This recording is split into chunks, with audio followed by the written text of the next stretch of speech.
Hello everyone! Here we are, back at it again with the Super Mario Oddities. This is probably the least odd Mario game on the lineup because this is what a computer would poop out if you were to say make an algorithm that pooped out Mario games. This is new Super Mario Brothers.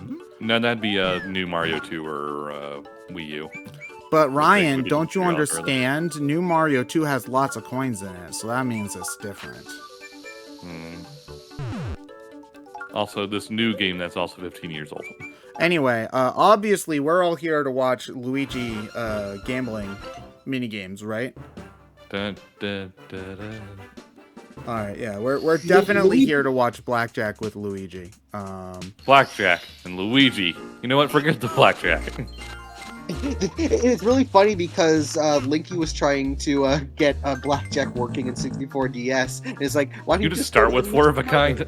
Luigi, are you trying to lose? What are you doing? I'm gonna say, why are you getting rid of the other the Mario cards? You want to keep? I didn't remember which ones Captain, which ones like got rid of them. You know? Oh, right. I love the fan art I saw a while ago of because these games are so easy to win. It's just Luigi constantly losing money. He's just kind of crying. Hey, the house always gets it in the end, right? Not in this game. Did we tie? In fact, it's teaching kids a terrible lesson. Aw, man. So anyway, today's gambling stream has been brought to you by the Diabetes Research Institute, where instead of sending your money to the casino to basically get lost for forever, we suggest that you instead donate your money to the Diabetes Research Institute, where you can help raise money for diabetes research and treatment. All right, 3 of a kind, come on. Yeah, there we go. I thought that 3 of a kind and 2 pair were like equal in most casinos. Not in this instance, no. Okay. Well, this hand sucks. All right. And remember that Luigi won the bid war for this game. Yeah, so I'll have to do the cheat code to play as Luigi. Oh well.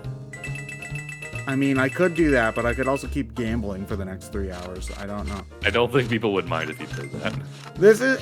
You don't get anything with the money that you get with this. You just kind of like... No, you just can just bet more. It's like, okay. Yeah, you just play more poker. Which, it's just weird, though, how addicting it is. Full house? You cheater. Okay. Well, at least he did it when you only had 1 pair, so he didn't waste it on a good hand. All right. So anyway, that's the way I usually look at those. Yeah, that's fair. All right. So anyway, yeah. Today's daily raffle is a Mario. Is the Mario Encyclopedia, which is actually really well made, and of course, we still do have the overall event raffle for the Nintendo Switch Mario Edition. What bid wars are left, Stefan? Currently, there is the Mario Party bid war, which ends tonight. Yes. Because Sabrina and Elliot will be playing it tomorrow evening. So, right now, Mario Party 8 is in the lead, but Mario Party 1 is just under $100 away. So if you want Mario Party 1 to win, and why wouldn't you? Because everybody gets to do the best minigames of all time, like the tug-of-war minigame. I mean, you kind of got to get Mario Party 1 where you can, because they're never going to release Mario Party 1 again. Yeah, it's one of the rare games where it's a franchise Nintendo continues, but they never want to acknowledge the first game in it, ever. Because they got sued the last time they did. Well, I should say the first time they did. They're like, never again. And for the Lost Levels bid war, which will be closing off at the end of Friday, before John plays it on Saturday, Luigi is in the lead, but Mario is fairly close behind. So, but both these 2 bid wars is anyone's game. So it really doesn't matter who wins that, but you throw your money into that, and then your daily raffle is the Super Mario Brothers Encyclopedia. It's the big book released by Dark Horse. Ian Flynn worked on it. It's a really cool collection of pretty much everything Mario up to before Odyssey. So if you want something like a really good like hardcover that just has a lot of great. Oh God, I saw a mouse. Yeah. I am playing this on a 3DS for the record. I have a 3DS capture card. I just forgot to turn off the mouse cursor if I ever move the mouse over the window for the capture device. So we are playing this on official hardware. I guess I could have also done it on the Wii U as well, because that's actually a pretty easy and convenient way to record it. But I have the original hardware, and whenever I can do official hardware, I always like to do so. So, which is what I did for Mario Kart DS, because I don't have a handheld capture device, so I just said screw it. I just got the Wii U eShop version. Also, then I don't have to spend $10 on the Wii U eShop version, which, you know. It's also only $10, so I was like, why not? Yeah, it's not like it was like over. It's not like that. I think the Wii U game, the Wii games are like about $30. So I was like, yeah. If it's something like that, I'm like, yeah. But like $10 is that enough? That's nothing. Also, just in case anybody's curious, what we're doing in terms of progression for this game, we are going to be going pretty much straight through. I'm not going to be going too out of my way for secrets or anything like that. When it comes, we're not doing warps, at least. Yeah, we're not doing warps. When it comes to worlds 4 and 6, I think it is. 4 and 7, but 4 and 7, yeah. We will be going through the main game, and if we have time after the fact, we'll do any of the worlds that get that I missed when we did the branch. Just because this one I am expecting to take a little bit of time, because I'm not the best at 2D Mario games. So if we have time after we're done, I will go back and unlock any of the alternate worlds that I didn't get. Also, no, I'm not getting all the star coins. Don't ask me to do that. What is the cheat to get Luigi in this? Just pressing L and R when you choose a file. Oh. You can do it whenever. The game will tell you that you can do it after you beat the game as Mario, but it's just a code available from the very start. Yeah, and I can see all it is just a palette swap anyway. Yeah, he doesn't play like Luigi does. He does have his own voice clips, however, I'm not sure if... Hold on a moment. Nope, the really loud and annoying Mario sound when you close the DS doesn't change to a loud and annoying Luigi sound if you close the DS. Here we go. Imagine it's the year 2008. You're playing your DS in bed when you shouldn't be. You hear your mom coming to the door, so you close your DS to hide it under the pillow. But only Mario says, "Bye-bye!" really obnoxiously loudly, and you get caught. Oh, man. Bad Mario, times. you ratted me out. What did we say about squealers? This is why you need to play with the volume off. Because I think if the volume's off, it doesn't, you can't hear it. Yeah, but then you're playing without the music, which is like... I mean, also, if you're playing with music and you're trying to hide it, you're probably asking to be caught. Listen, You idiot. Listen, growing up, I would play the Ace Attorney games in bed when I was supposed to be sleeping, and I would use the microphone to shout "Hold it at objection," at 1 in the morning. So, I'm not the smartest Mario in the brothers. Ain't the sharpest tool in the shed. Okay, time for the best bosses in Mario history. Bowser Junior. We got $5.31 from Silver Sterling. Good morning once again. Today's forecast calls for hot with a chance of slightly less hot. Sounds like a good time to stay inside and watch charity events, starting with arguably my favorite 2D Mario game. I like this game a lot. I like it more than I probably should. Honestly, It's good for the time, and then Nintendo saw it was successful and just ran it into the ground. Yeah, that's kind of one of the, the things about this kind of thing, where, if a franchise gets overexposed or whatever, it's like, well, you still really liked the first few, it's just a matter of, you got sick of the later ones. Does that make the first one you did bad? Not really, no, but you're still it just sick makes... of it. Yeah, it's like I just don't want to go and play it, though. Oh, damn it. Okay, well, so much for that.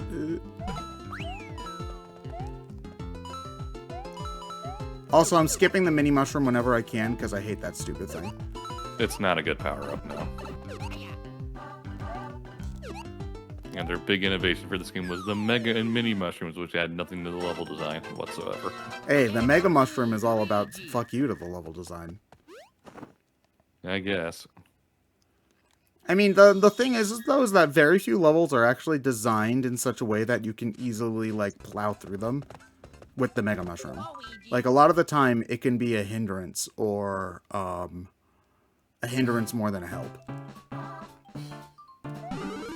Like, if you were to use a Mega Mushroom in, like, this level, for example, it wouldn't do anything.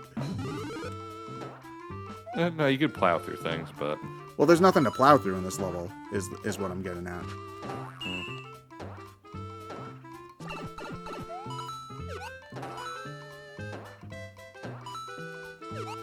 Now look at all these Koopas you can plow through. The Koopas, the Troopas, the Princess, and the others. Hooked on the brothers to the bridge. Koopa football players. Damn it. You mean Charger and Chuck? The Koopa football players.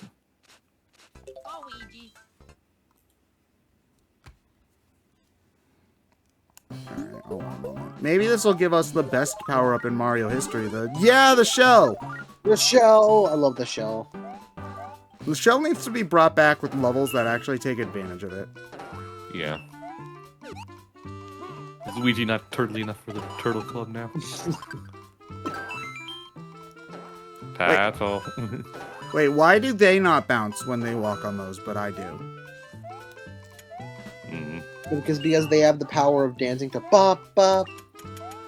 What my favorite thing in New Super Mario Brothers is whenever you're trying to jump on an enemy and you plan for it to walk just the tiniest bit forward in order to land on it, but it stops in place to do a ba ba and you fall and die.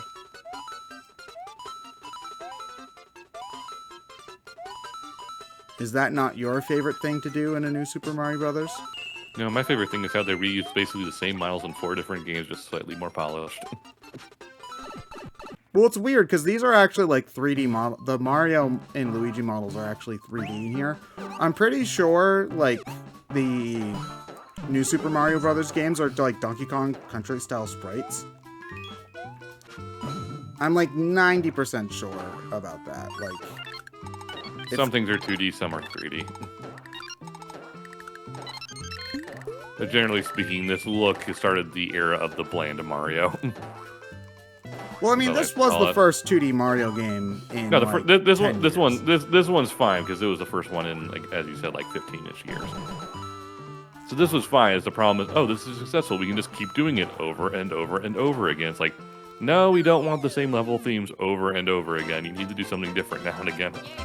Yeah, But instead, we got the 4 new Mario games and the 2 3D land/world games. It's like, we got the same game like 6 times. Yippee. Mario suffers a lot from just an idea of, like, they'll do like a game idea like once, they'd be like, oh yeah, this works pretty well, but then they'll kind of keep like doing more and more versions of the game to the point that, like, all of them, even that first original one, ends up getting soured. Like, yeah, like this new Super Mario Brothers is honestly pretty, like, really good. It's just the fact that we've had like 3 other new Mario games that aren't that much different in comparison that it kind of sours this one. And, Meanwhile, for other franchises like Star Fox, they'll do nothing but radically different things instead of just sticking to what works after like 20 years. It's weird though, because Mario is like half and half with that kind of stuff. Like, for example, like Sunshine or whatever, they're not going to do another game styled like that ever again, or at least with a gimmick like that ever again. Or like some of the spin-offs too, like they'll try like a thing and it's like, ooh, that's a new and unique thing that's different, and then they'll just never do that. It's just for specifically these new games. And I was also thinking like Mario vs. Donkey Kong, where it's like number 2, where they have the main focus on the minis, and it's like, oh yeah, that one's fine, but then the fact that they kept doing it, then that soured that second one. Or Mario Party 9, where it's like, oh, like the car is fine for that first one, but then when they kept bringing it back and kept doing lesser Mario parties, that ended up making 9 much worse. Much worse. This was also the time period when Nintendo really homogenized the Mario brand. Everything had to look the same. Everything had to have the same art style for everything. yeah, Kind of annoying because you couldn't have, The 3D games look like their own thing. You had Mario Strikers, which had its very own unique art style compared to the rest, and so on. Yeah, I would say that definitely coalesced in the Wii U era, and started in the late Wii era. Like, because I think most people were even still okay with New Mario Wii, because that came out like 3 years later, and the multiplayer co-op was still did add fresh. Something. It also did multiplayer did at least add something to it. Although honestly, I don't think New Super Mario Brothers is a very good multiplayer game. No, it's not. I mean, like, maybe Worlds 1 through 3, damn it, are fun, like, dumb fun. But when you get later in the game, you actually kind of want to finish it, and the game's just not really designed to be played multiplayer at all. It's designed to be played with 2 players, not 4. Yeah. We missed Dry Bowser, the best character. Oh he has yeah, a doctorate, don't you know? But Berta doesn't. Well, I mean, Bowser already had a doctorate, so does his corpse really need a separate doctorate? Yes. Okay. I just want to at some point just actually like look through like the Mario like the cast list and just kind of see all of it, because it's like I just find it like so like hilarious. Like Mario, more than any other one, has like all of the variations are considered their own characters, and just seeing how many different variations. Sometimes, because Metal Mario is sometimes a different character, sometimes not. Yeah, and sometimes Power. But I mean, like, yeah, it's like Bowser, and then also Dry Bowser, and even though technically it's like, oh, like the Cat Bowser is technically just a transformed Bowser. But like they sometimes consider it that like its own separate thing, and it's like what? And then you have like stuff, yeah, you have like all the doctors who are also considered their own separate characters. Triple stack Goomba for Smash Brothers. I still have the theory that each of them got a third of a doctorate, and they just kind of taped them all together. One has the P, one has the H, the other has the D. Fucking Goomba Tower, Dr. Goomba Tower. Baby Dr. Wario. No, Baby Dr. Metal, Pink Gold, Catsuit Tanuki, Waluigi.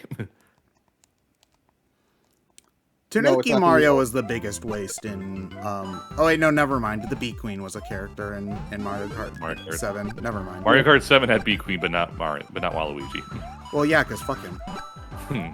No. Oh. It's one of the many reasons where I just feel like, okay, they need to just make it Nintendo Kart. You have no more characters you can add besides like Pauline at this point because she's popular now. But other than her, it's like you have no one to add. Is Toadette in Mario Kart 8? Nope. Okay. That's a weird one. She was playable before. Yeah, it's yeah in Double Dash. Yeah, so I don't know why she's not in the game, because she's certainly more prominent now than she was on the GameCube. They actually like literally just added Toadette to Mario Golf, which is funny because we streamed that last night. Yeah, and then this morning they're like, oh, now we have a giant new stuff that's coming out tonight, and it's like, what the hell? The Brain Scratch curse extends beyond Brain Scratch itself, I see. Yeah. Fuck you, Nintendo, you said spring. But I really do wish that Nintendo would just release a finished game instead of fixing it later. Yeah, it is. We were talking about this in a BSC playthrough. I forget which one. Probably like all of them lately. But it just kind of feels a little more egregious with Mario Golf right now because Toadette is in the game. She's just not playable. Like she's in the story mode, and you would expect to have gone up in a match against her because you go up against Chargin' Chuck and Boo, who have a similar role to her in the story. But you just don't, and it's weird. Yeah.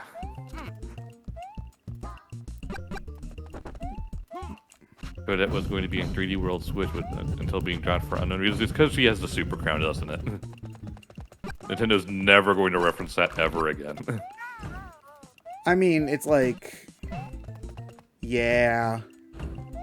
You can still have Toadette around, though, in a platformer. Just give her a Fire Flower version. And they made her... They kept her for new Mario Maker 2. Like, they could have just done the two Toads. They didn't have to do Toadette. Honestly, I wish with these games they'd give you, like, unlockable characters where it's like, yeah, you have the two Toads, but you can also get Toadette and, like, Wario and Waluigi and stuff. Nah, their dress takes too much time to animate, so we can't do that. That's Ubisoft logic. That's actually a quote from Miyamoto on why they didn't put Peach into the new Super Mario Brothers games. They're like, well, Peach's dress is really hard to animate, so... It's like, no, it's not. And then you put her in 3D World. Like, here's the thing. I can buy that Peach's dress is marginally harder to animate than Mario and Luigi, but enough to make her not playable, nah. Yeah. Yeah, and then in the same game, that they put Peach, then they put Rosalina in there, which I assume is probably an even harder dress to animate. Well, honestly, they probably put Rosalina in there because they could copy a lot of the animations for Peach. Because they already had the animation set up and they've got a similar enough rig. Yeah. That's also why that's also basically why Rosalina got a boob job in golf. Why she got a what in golf? Boob job, because her chest is bigger in golf. It is? Yeah. I always thought it was pretty big normally, but okay. You're thinking of Rosa job. I will neither confirm nor deny that I am thinking of Rosa. I see nothing, I hear nothing. What's really funny is that I saw on Twitter that, like, Lucajin posted that, like, in despair that John has bigger boobs on the internet than she does. Which is just really funny. Hold on, is there a secret down here? Ooh, yes there is. I mean, Lucas gets to be part of G. Is it like G4 now? It is. I think I forget which group they brought back that she's a part of. So. Oh, she's in. Oh, that's awesome. That's good for her. I also need to like actually catch John or Luca on stream, but I'm just. Oh, John's streams are great. So. Yeah, but he also streams really late, doesn't he? Yeah. Well, It's always like in the middle of the night when I'm like in the following morning when I'm catching up with tweets from like the middle of the night, like from that middle of the night, and then that's when I see all of like him retweeting everybody's posts and like, you keep streaming so late. How do you people watch it? Damn, Mountain Time. He's Mountain Time. Yeah. He's living in the past, Boomer John. Even worse than Jack. Yeah, I know. Jack's living in the past. Sentry.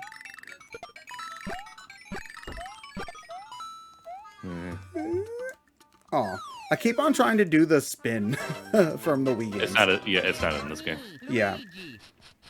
Yeah, I just imagine like you're trying to play and you're like shaking your 3DS. Yeah, shaking my 3DS. I honestly, I try not to shake my 3DS all that much because I've had DSs snap the hinges before, so I try to be fairly gentle with them. Honestly, I love the 3D. So the DS that I'm using for recording is an original 3DS. I love the 3DS. If we count backwards compatibility in the eShop, it's probably my favorite console of all time. With that said, the original DS is not a comfortable... The original 3DS, I should say, is not a comfortable system to play. It's too damn small. Yeah, it's really small, the buttons aren't great, and the D-pad is kind of weird feeling. The 3DS XL, though, like, is a lot better. Yeah, for sure. I mean, Reggie in an interview even had to say that the price for the 3DS was his biggest failure as NOA had, so... His biggest failure as NOA had? NOA had, yeah. I guess that's interesting. Although, I still think, like, that's still, like, one of the best things Nintendo has done in terms of, like, pro-consumer moves is when they acknowledged that they had to drop the price for the 3DS, they, like, just gave anybody who had already bought it a whole bunch of free stuff. You know, just as a, Yay, glorified ROMs. It was a lot of games that they had never released before, like, again. Yeah. I should say. Like, it was years until... They never released most of... They didn't even re-release most of them for later.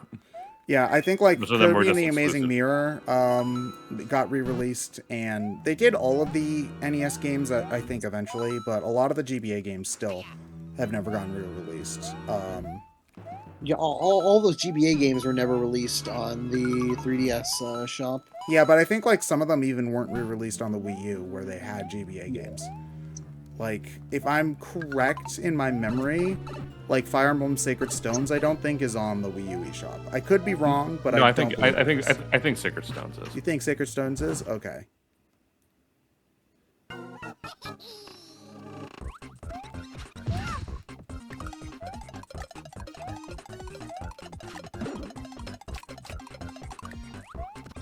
Yeah, the ground pound just destroys. Bowser Jr. Junior. This game's winner is Luigi. I love Junior. you're like, I have a shell too. Yeah, the shell's great. I believe you are invincible to most things when you are When you're crouched in in it, the yeah. shell. Yeah. Yeah, this game is weird because it feels the most like the original Super Mario Brothers, like in terms of level design and like flow. Which is part of why I think I like it so much is that it definitely is a more like hop and boppy kind of feeling than many of the, like World or 3, for example. Which it just has a rhythm to it that I really enjoy when you're playing.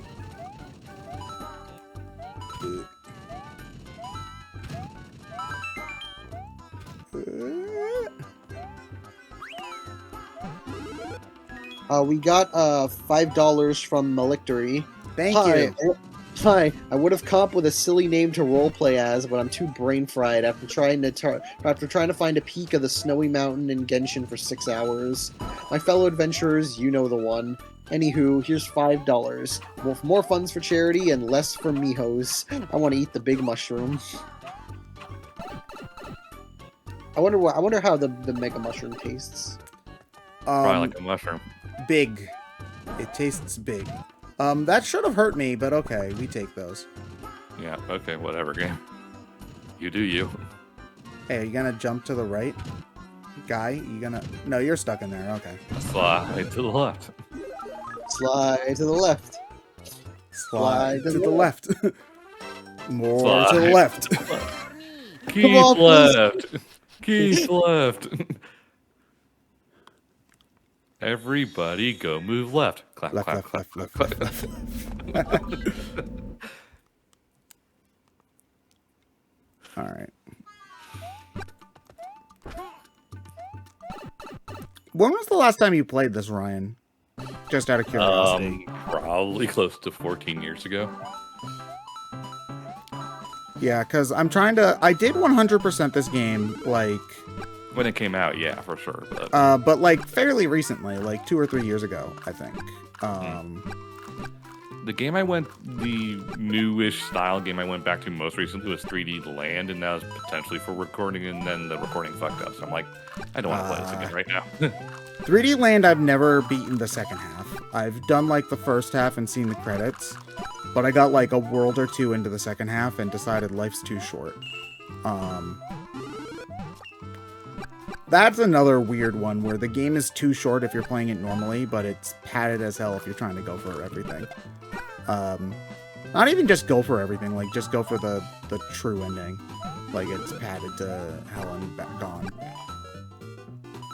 Maybe it wouldn't have been so bad had it not like just been hard mode versions of the same levels. I don't know.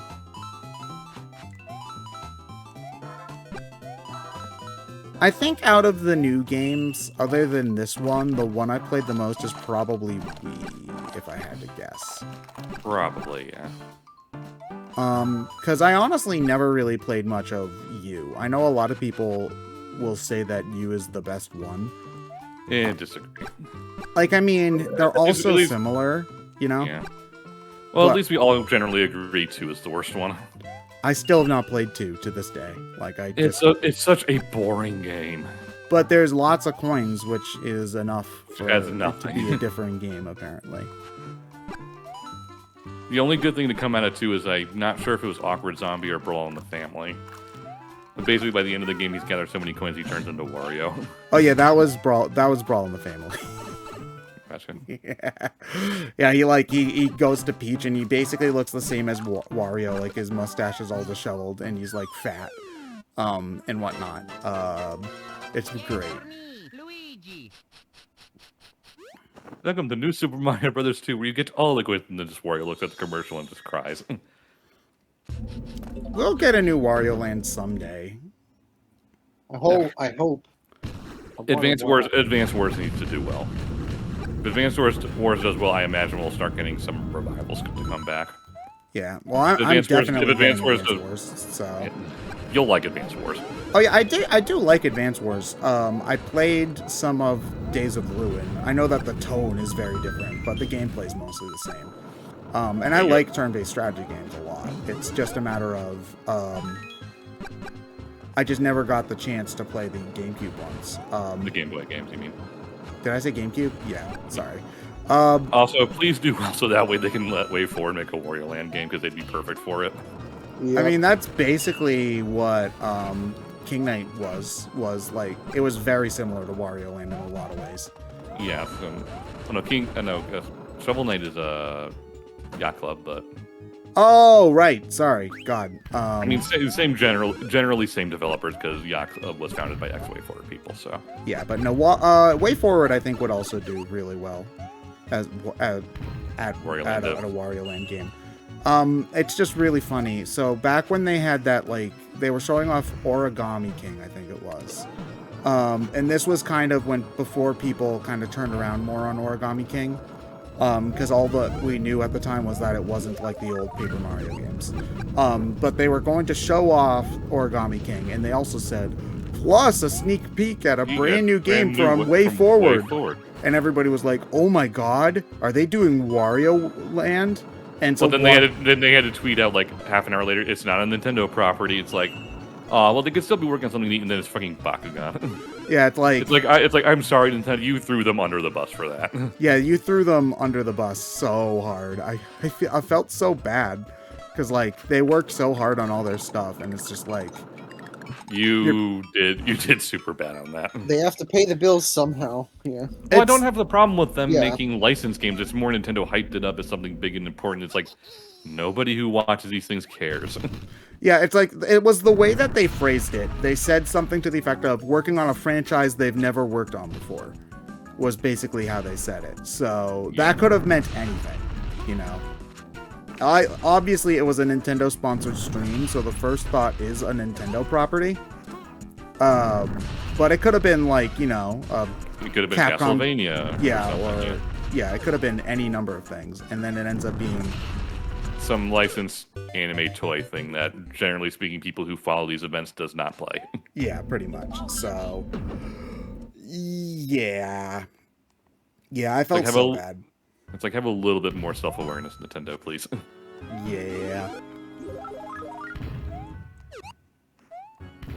I remember, though, I made a meme when they announced that, of the guy and the girlfriend, like, looking at the other girl. And it was Paper Mario the Origami King, new game by WayForward. And that meme did not age well. Pretty well at all. To be fair, at this point, if at the same day they said they're making a new Paper Mario game and WayForward said they're making a new game, I'd still probably be more interested in whatever WayForward's making. I mean, it would depend on what the Paper Mario game in question looks like, but if we were to assume something not like the old games, then yes, I would agree with you. Ooh, okay. It also depends on which WayForward is it? Is it like, is it WayForward paying the bills, or is it WayForward like doing like a new doing a new property or doing like one of their? Well, WayForward always puts their all into every game they make. I was gonna say even their paying the bills games are still pretty good. Like, but I mean, like, also like say like the Bakugan game. Most people said, oh, it wasn't that good. Fair. Yeah, but like they've made plenty of they're... licensed games that are great. Like even like they made a game for the first Thor movie on DS. That was like a beat 'em up. That was for all intents and purposes really solid. That pretty good. Yeah, that game was good. Oh, I didn't hear anything about that one. They also made a game based on the Tom Cruise Mummy movie, and it's the best thing about that entire thing. The best thing about the Dark Universe. The Mummy Demastered is great. Yeah. Oh, god damn it. I'm trying to do this one with the mini mushroom, Mini and mushroom. it's just not happening. Oh man, I'll try it one more time, and then if I can't do it, I'll Just beat him fight it normally. normal. Yeah, talking about, you haven't played Smurfs 2, have you? I mean, WayForward didn't get to do whatever they wanted for the most part until Shantae got big. Yeah, And that started with Risky's Revenge. yeah, it's amazing that they even got Risky's Revenge like funded. I mean, granted, it was a DSiWare title, so it's not like It's had also the hugest budget, but it's also, from what we can tell, reusing a lot of stuff from the proposed GBA game. yeah, at least a lot of the sprites I know were reused from Yeah, that. But still, just the fact that that got launched at all when Shantae was about as cult as you could get at that point. The only reason why I ended up, damn it, the only reason why I ended up getting it was because I actually remembered the adverts for Shantae and Nintendo Power. Yeah, so Nintendo Power pushed it really hard. Which is good on them. I think they realized that Shantae had a potential buyership than Nintendo of Japan did. I'm trying to remember. WayForward made another original IP on Game Boy Color, right? Like with a little The witch girl? extreme. No, you're thinking of the Extreme Sports Kids, I think. I thought they had made a game like starring a cute witch girl at some point. I think that was later. Okay. Like, I mean, I could be wrong. I'm working off 20-year-old memories, so.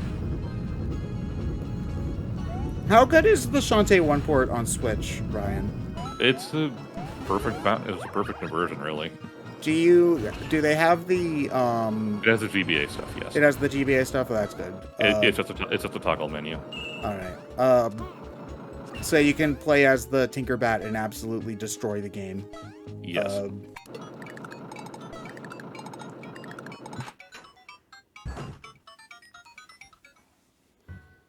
It'll be interesting to see what happens going forward, considering WayForward's pretty busy at the moment. Oh yeah, they're working on all sorts of stuff. They're making Advance Wars, which I imagine if that does well, they'll get another shot with Nintendo. Yeah. They're making the Ruby game, which is obviously the B team. Which we'll see how that turns out. You said that Shantae and the Seven Sirens is getting DLC. So they hinted at. I think that's more of a compromise of I think they probably want to make a 6, but they don't have the manpower, so they'll probably just make some DLC first. Because part of it is that they released a Seven Sirens pin set with like all the profile icons and stuff on it. But one of them is Nega Shantae, and she's obviously not in that game. Oh yeah, you're right. She's not.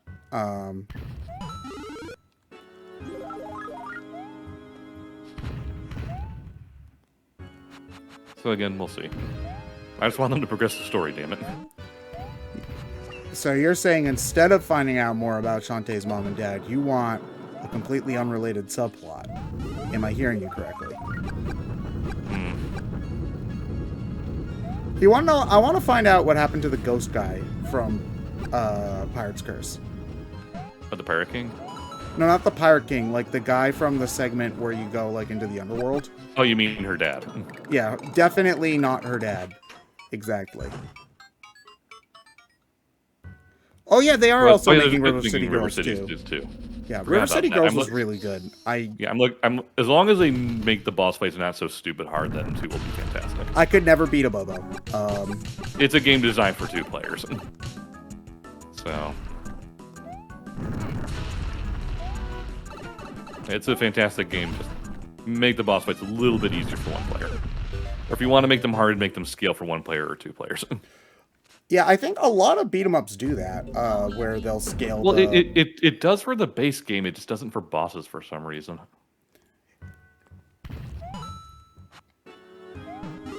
Or maybe like have an AI partner, at the very least. Like I don't know. Unfortunately, that game came out like 2 years ago. Yeah, it came out late 2019, if I remember correctly. I think so.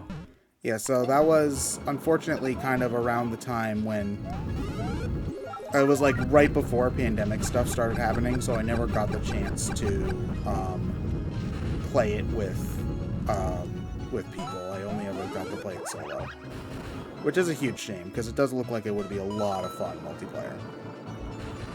It's also a lot. It's also the only River City game I've ever played. I've never played. I played, I think, a little bit of the NES one when it got put onto the NES thing.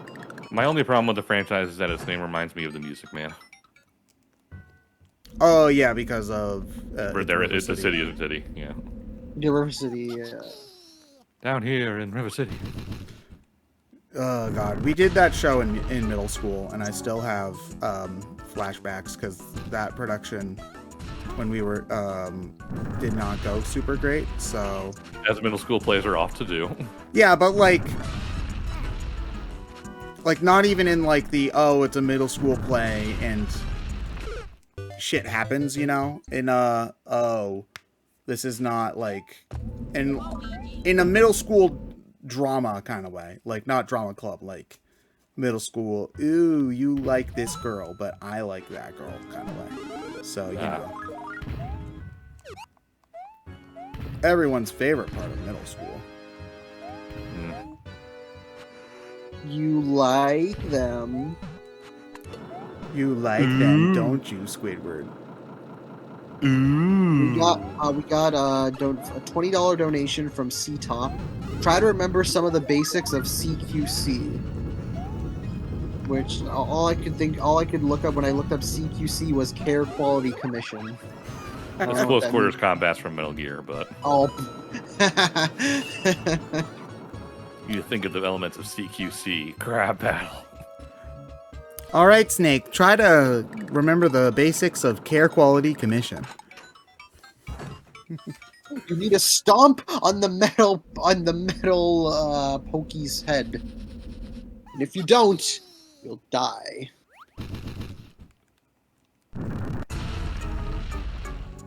I mean, this Metal Gear might as well this metal Pokey might as well be a Metal Gear. It's not a metal Pokey. It's a mummy Pokey. I landed on top of him. Fuck you, game. Okay. I wonder if you should just say screw it and just beat it normally and then go. I back. tried to beat it normally and also died. Okay. What I'm gonna do is use the shell because I think I can just run back and forth with the shell and beat him that way. But if I ever wanna like unlock World 4, I do need to beat him. Is the problem, like with the mini mushroom, which is such a stupid requirement, but whatever. I meant you can at least like go back to it later, because you'll have to beat him twice anyway in order to get both worlds. So yeah, but it's better to do the harder thing first, honestly. Yeah, that was my thought. I would rather. No. Okay, good. No. Yeah. Oh, good. It was clutch. So this is something that I wish that because I think everybody agrees that the Bowser Jr. fights in this game are not great. So I really wish that they did what this game did and oh no, unique designs and new characters scared Tanabe. Yeah, but like I'm not a huge fan of the Koopalings personally, but having them as the mid bosses and then having a unique boss at the end seems like a perfectly fine thing to do. You know. Yeah, I love the whole I love the whole thing about all the bosses in these worlds already act like they're new and that they're different, and it's I wouldn't say it's exactly like Yoshi's Island where it's like an enemy, it's like a slightly bigger version of an enemy, but it's like it's a different version of an enemy that you fought, and it's like they're cool unique battles, and we wish they did that more of that. Some of them are honestly really unique too, like especially I think it's World 6. The Mountain World. That might be World 7. But the Mountain World boss is like you're a Monty Mole driving an entire tank. Yeah, I love the tank fight, yeah. Yeah, that's like legitimately a really cool boss fight. I think you fight Petey Piranha as well. There's just a lot of cool stuff that they did for the bosses. I mean, the Pokey Mummy is honestly like my least favorite boss in the game. And it's fairly early, so. And then you even got Bowser, and then you got Dry Bowser. Man. Don't eat me. And I mean, honestly, even for the time, this game did look pretty okay. Like, I wouldn't say it's super graphically impressive, but You need to play it on original hardware where the fuzziness is masked by the low resolution of the screen. Yeah, I do have the game playing on DS resolution right now, which you can do on 3DS by pressing the L and R buttons as you load up a original DS game. If you didn't know that. There we go. So it's about as non-fuzzy as I can get a original DS game to look. But not many DS games tried to do 3D graphics. They mostly just did 3D stuff. 2D. I know what I said. Hmm.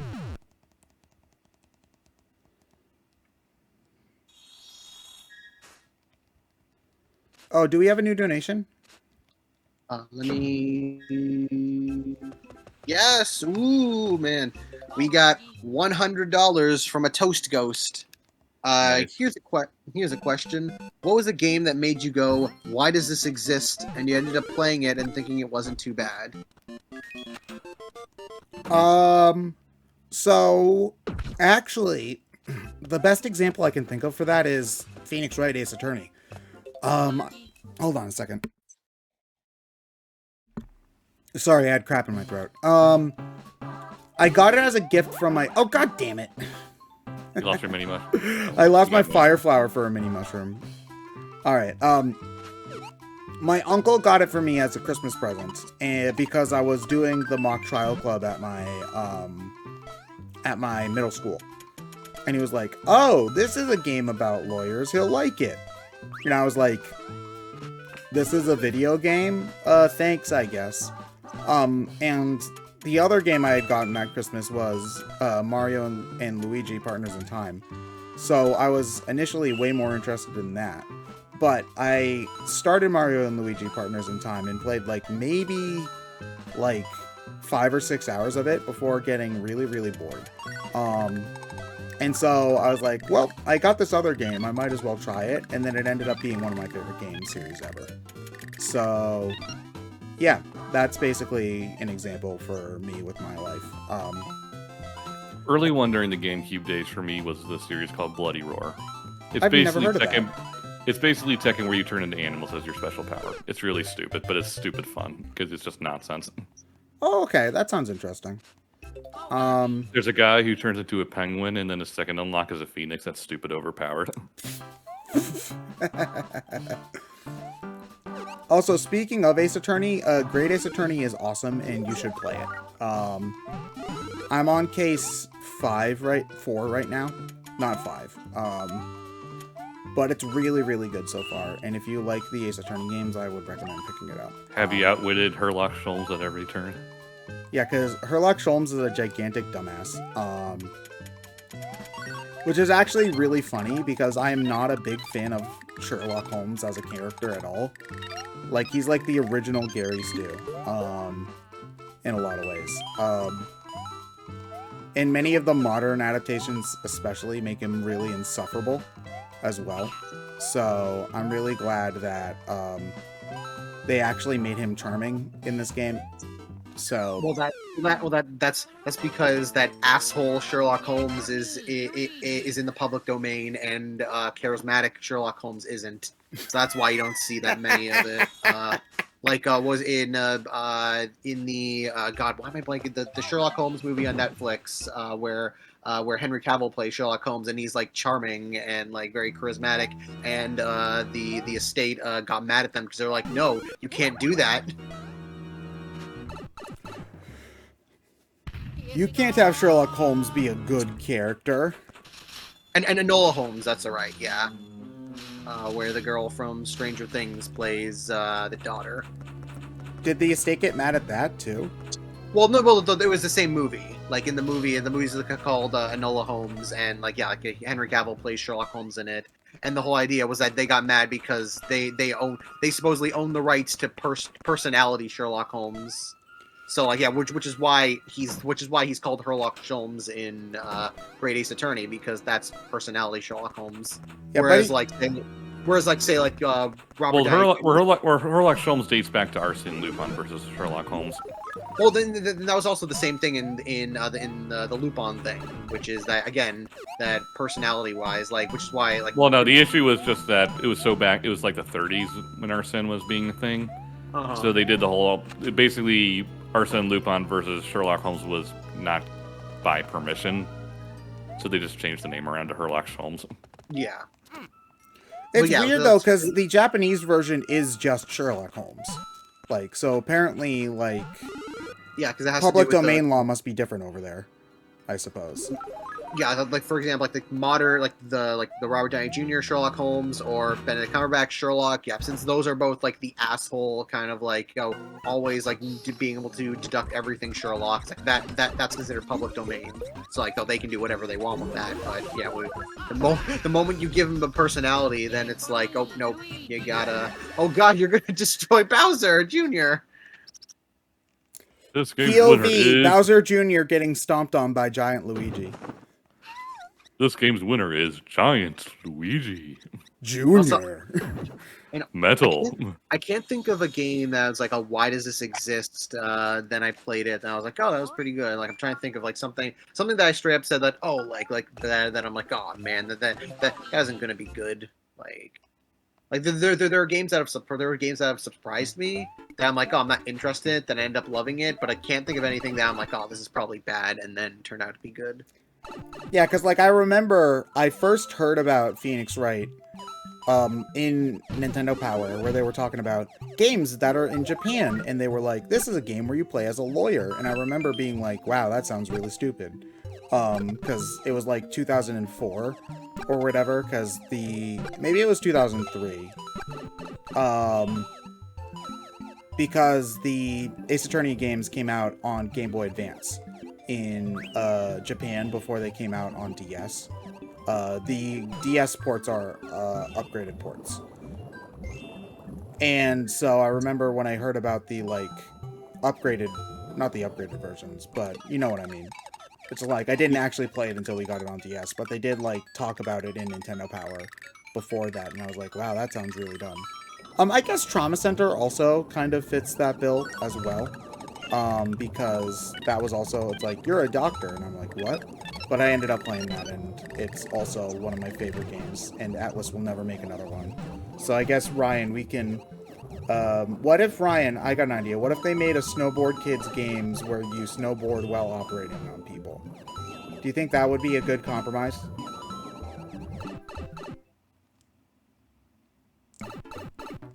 That silence is not reassuring me, Ryan.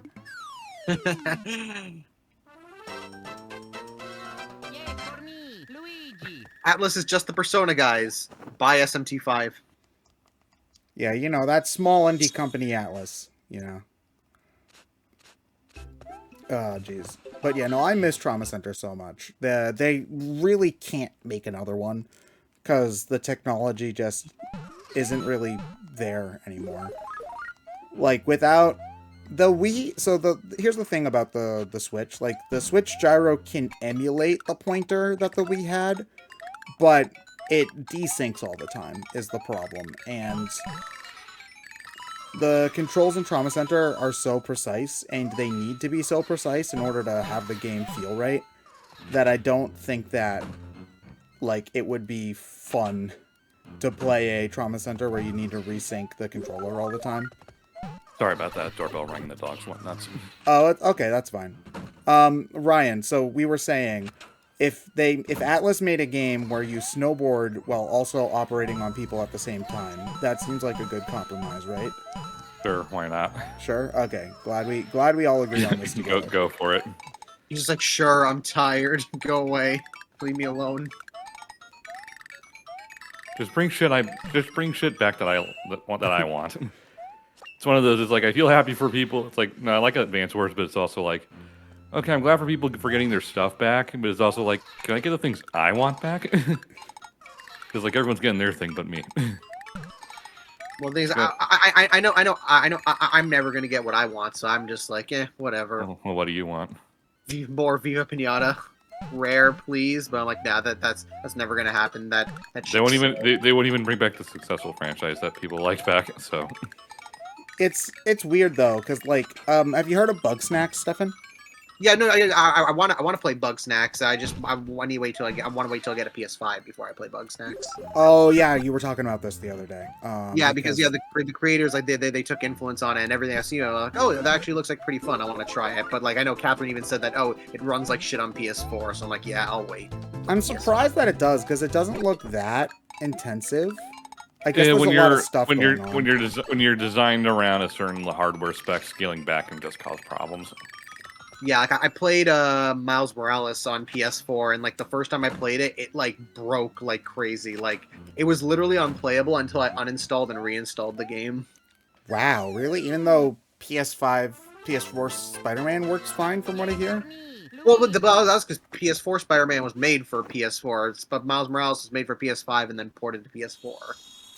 Huh. You see, I would have just assumed that they would have used the same engine as PS3, 4 Spider-Man, and like. Well, touched it up. technically, it was the same engine as the remaster. They used the engine as the remaster that they did for PS5. Oh, I see. But it's different. It's slightly different. Because that came out at the same time, right? Like the Yeah, if PS5 launched with PS4 Spider-Man Remastered plus And Miles. Okay. If you got the Ultimate Edition of Miles, you got the remaster for free. So because you can get the base version of Miles for like $40. Yeah. Yeah, and that was why. Yeah, because you could. Yeah, since that was that was on the PS4, so obviously that was the same. Yeah, it's the same price on. It was the same price for PS4 and the base version on PS5, and then then full price PS5 was Miles with the remaster. That was how it worked. Which is what I did because I'm like, why the hell not? Yeah, that was fine at work. And then I think you can download the remaster like on its own, like on the PS5 shop. I think. Yeah, you can. Yeah, because it wasn't like sold on its own. How did he hit you? His falling animation started while I was passing over him. And new frames. Man, I know I don't know if I've said it during this marathon, but I've definitely said it during Brain Scratch recordings and other things. I love the castle music for the original New Super Mario Brothers. It is one of my favorite Mario tracks of all time.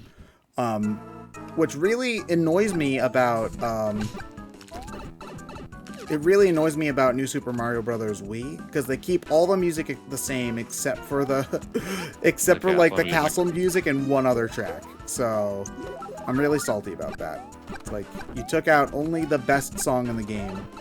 All right, whatever. There we go. Barely survived.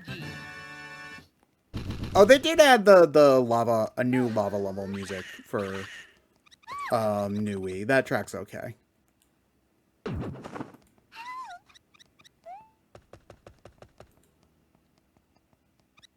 No, Josh, the castle music is like a full 50-minute loop. Like, not minute, but, like a full 50-second loop. It's like as long as the other Mario tracks in this game. So, it's not like it's da da da da da da da da da da da da da.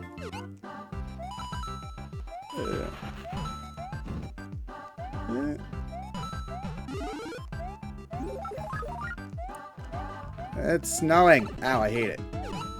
But it's August. Never stop Boston. No, I mostly taking the shit. Like, it's usually pretty hot here during the summer, but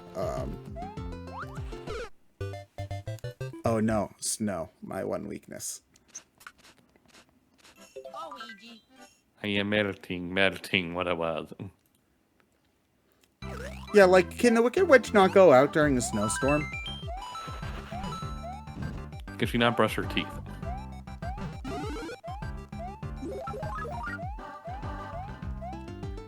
One of my favorite fun facts about the...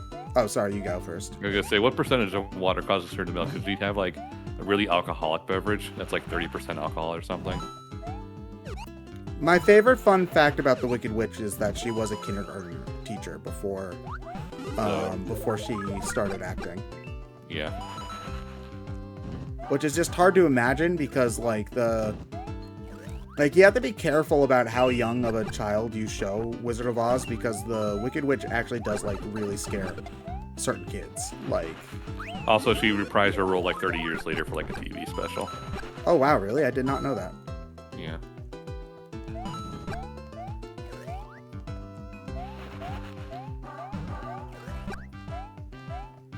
Wizard of Oz is a classic, but it's also nothing like the book.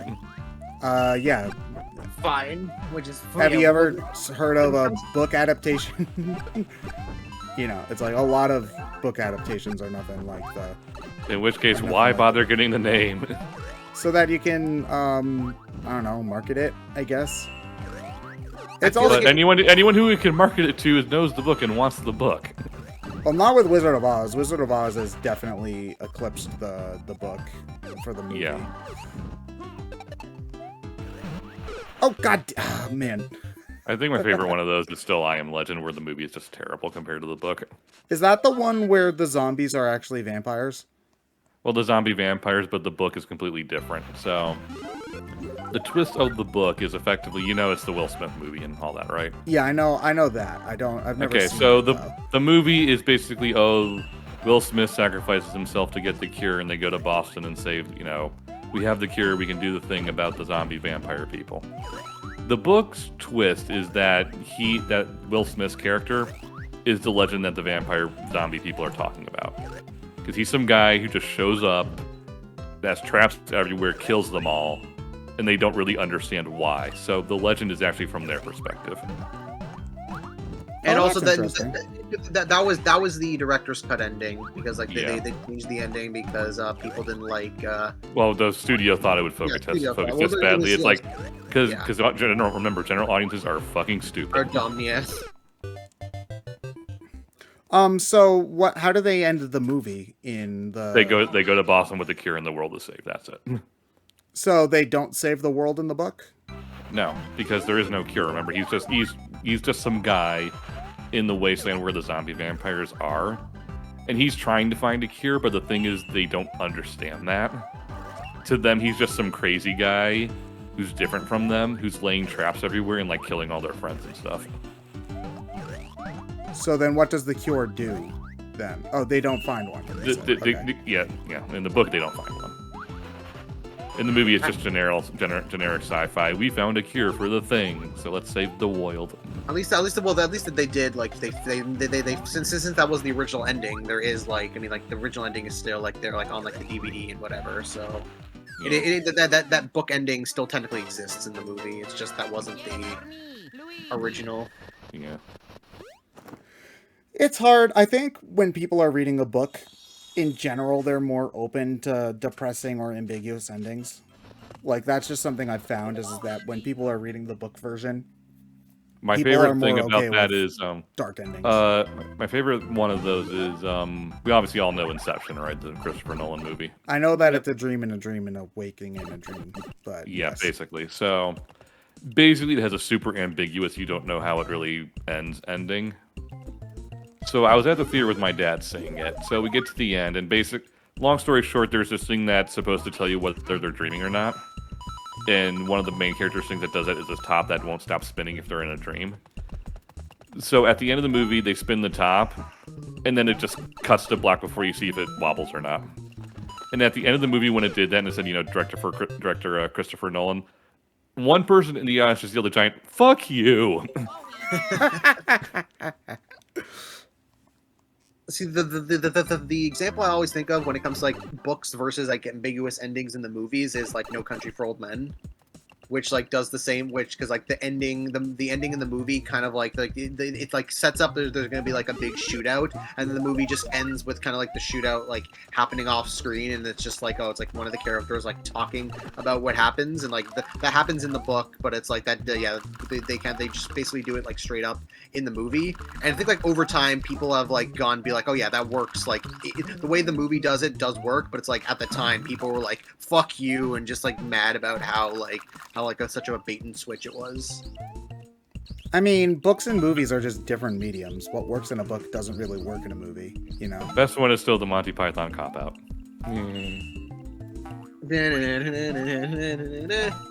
No, people take a second to get the joke at the end of that movie. Is this Holy Grail or something different? It's Holy Grail. Okay. Because at the end of you haven't seen the movie, right? I've seen the movie. I've seen I saw like 3/4 of the movie. I think I saw it on a bus ride. Okay, so at the end of the movie, they're just fed up that they can't find the Grail and they know where it is.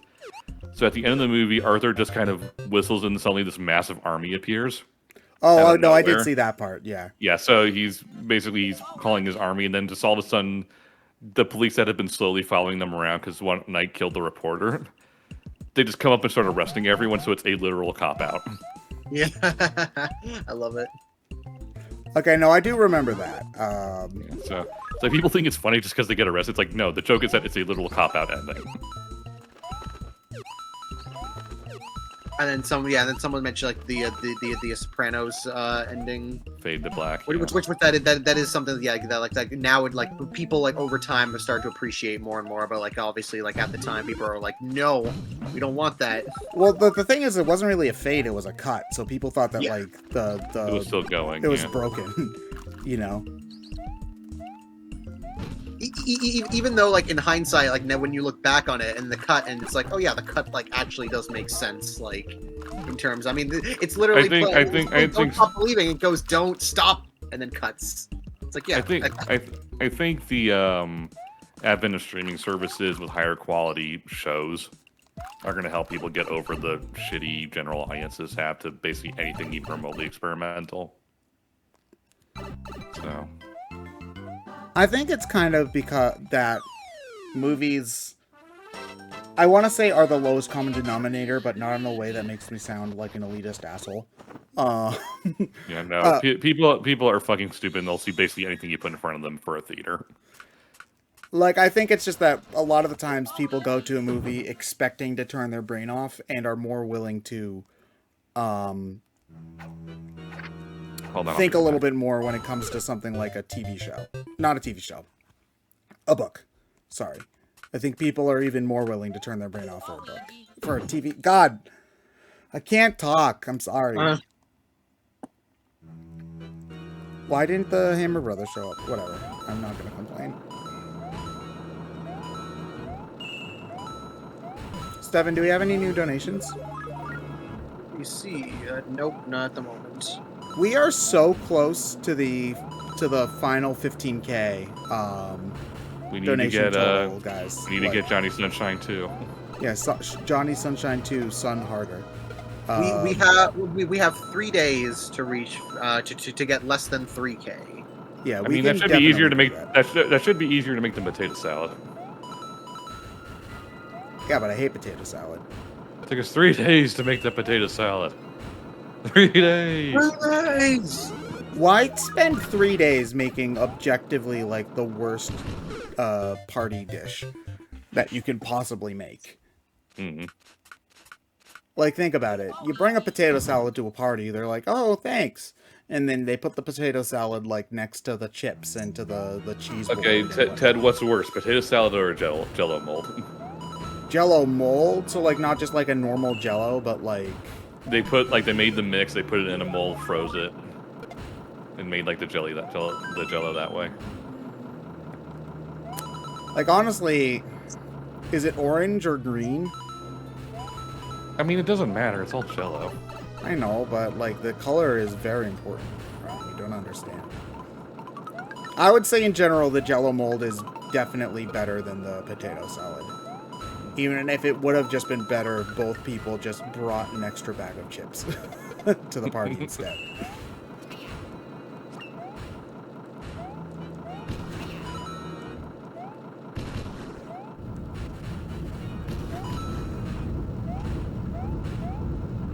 Don't they have a level just like this in New U?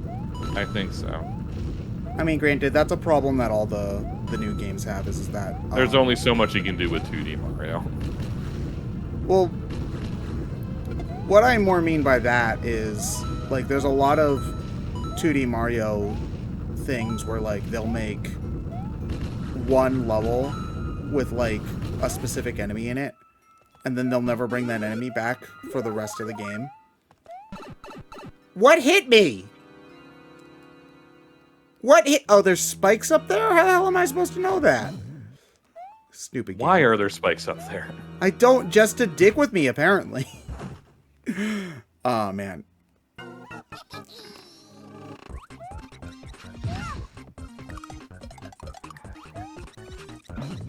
Oh, god damn it. You died to Bowser Jr. Hold on a moment. This game's winner is Bowser Jr. Mr. Gayman Watch. Junior. Mr. Gay Man Watch. He Ness. Please, Ness. please. Mr. Game & Watch was my father. Call me Jim.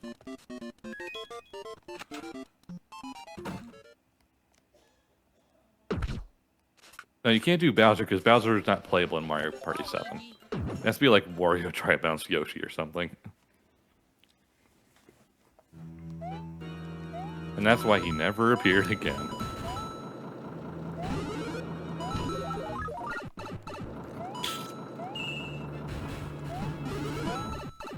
I don't know if that was the reason why he never appeared again, but I wouldn't say it's not. That is entirely the reason he's not appeared again. Luigi, Dry Bones Luigi. Mamma mia.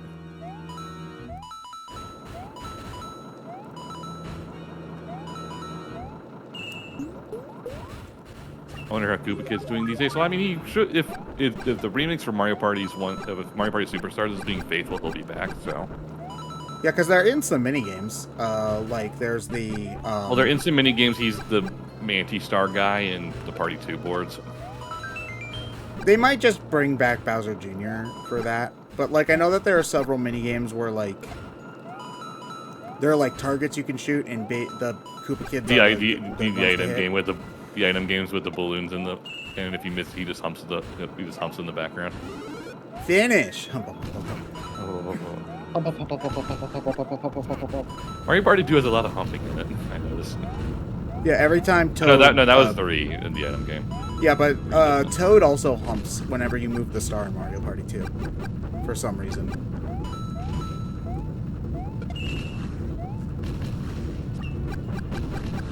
I want Super HD quality tumble. Wow! Oh. Alright, asswipes, time for a minigame.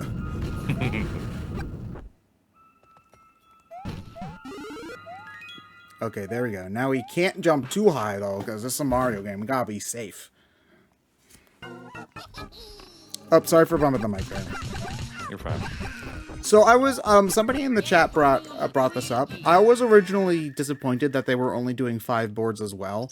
But then I remembered that, like, the most a Mario Party has ever had for boards is, like, 6 or 7. Well, one had 7, but 2, 3, 4, and 5 both had, like, 6. Yeah, so... So 5 to 7 is usually the amount they get. Yeah, so it's not like, I mean, I would have liked more, obviously, but it's not it's still out more of the than question. It's still more than Super Mario Party, which only has 4. Yeah, exactly. And, if they don't do DLC boards, I will be very surprised. I mean, they could easily sell, like, 2 more boards for, like, $10. Yeah, exactly. Like, and people would buy them, too. Yeah. Or if they do their free updates again. I mean, that would be preferable, yes, because a free board is better than a paid board. But like, I wouldn't be surprised. And I mean, I'd pay $10 to get like 2 more boards or something. Yeah, it's like if it's like I don't know, Blooper Bay from Mario Party 3. We need Waluigi Island. Maybe we need the Arnaki. Or like Western Land from. I'm so annoyed they made Woody Woods with the Mario Party 3 board. It's like, that's the worst one. I mean, we'll probably get... I'm guessing we're going to get 2 from 3 and 2 from 2. So I'm hoping that the desert board is the other board from 3. Although I don't know what people generally think is the best board in 2. They're all good in 2, honestly, so...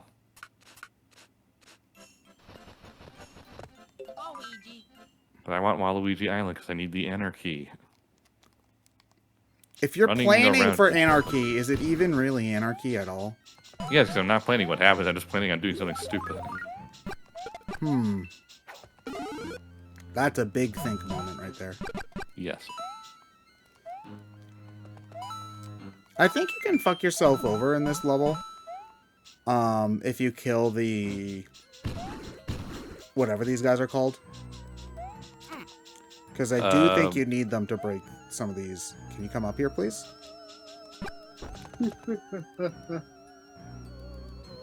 Oh. Well, sucks to be me, I guess. Oh, well. Oh, no, I'm just screwing myself out of star coins. Never mind. Yeah, I don't think they can block you out of progression because otherwise that'd be bad design, so...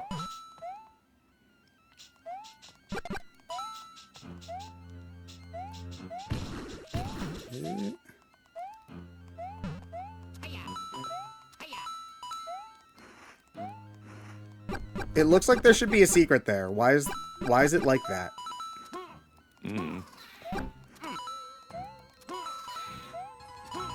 Oh, it's so spooky. Ooh.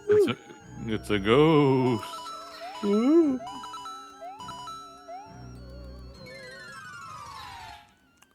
The Tower of Terror. Best ride. Whoa, elevator! It also helps that it's like completely indoors, so it's a nice reprieve from the heat down in Florida. Oh yeah, for sure. I think that's one of the two main reasons why it's the most requested place to work if you work at Disney. Is one, you're inside the whole time, so you get the air conditioning, and two, you have to be in character as a miserable hotel worker, so you don't have to smile. Yeah. So I really want to go to Disneyland to try Guardians Mission Breakout because that took over the Tower of Terror over there, and I heard What a it's really waste. well, everyone said it's really great, especially because they were like, oh, well, a lot of people complained about it when it first happened, but it was like, well, the Disneyland version was the weaker version of Tower of Terror anyway, and Mission Breakout is great, so it's fine. I thought that they were going to get rid of the Florida version too, though. No, No, they right backtracked now on Florida that. version still. No, I think there was some initial plans, but then they backtracked when they realized everyone wants Tower of Terror to still be there, considering it's like the most popular ride. In that version of the park, yeah. In that park, yeah, in Florida, because I know it wasn't that popular. It wasn't as popular in Disneyland. But yeah, it's definitely popular in Florida. I know there's a lot of really weird Disneyland politics involving like everybody's favorite rides and stuff like that. And I'm just like, it is not Disney Hollywood Studios. It is still MGM. I will keep calling it that till the day I die. And I'm just here like, man, I wish I could afford to go to Disney that often. It's not really that often. What are you gonna do, MGM? It's not like you can sue us anymore. You're dead. Is MGM actually dead? Sort of. They're a sub-property of a different company, but no one uses the brand anymore. Yeah, it's one of those buyouts where it's like, we just want your properties. Yeah, they pretty much just exist to release Bond now, and that's it. Yep. Oh, because MGM owns the rights to James Bond? Yeah, they own Bond. So it's pretty much like they just end up being used as like the middleman whenever another studio like releases Bond. Like they make it, and they like get most of the funds for it, but then it's like, oh, any other studio that wants to like actually release it, since they can't, they're like the ones that kind of make the deals. Rip Growling Lion. Oh, do we have a new donation? Let me see. Yes, we did. 25. Actually, two of them. $25 from Zen. No comment. Thank you for your donation. And $10 from Anime Pirates. Does anyone remember the forgotten anime Hitman Reborn? If you guys remember the J-Stars tournament several years ago, the character is the character with the baby in the fedora. I feel it's severely underrated. What's an underrated anime for the three of you? I know what it is. Don't care. It came out during that time where a lot of shonen was very samey, and it didn't stick out from the rest of the pack. It's kind of like Shaman King in that sense. I don't really watch a lot of anime, so I couldn't say an underrated one. You know, because any anime I've watched is popular, so I don't really have an answer, unfortunately.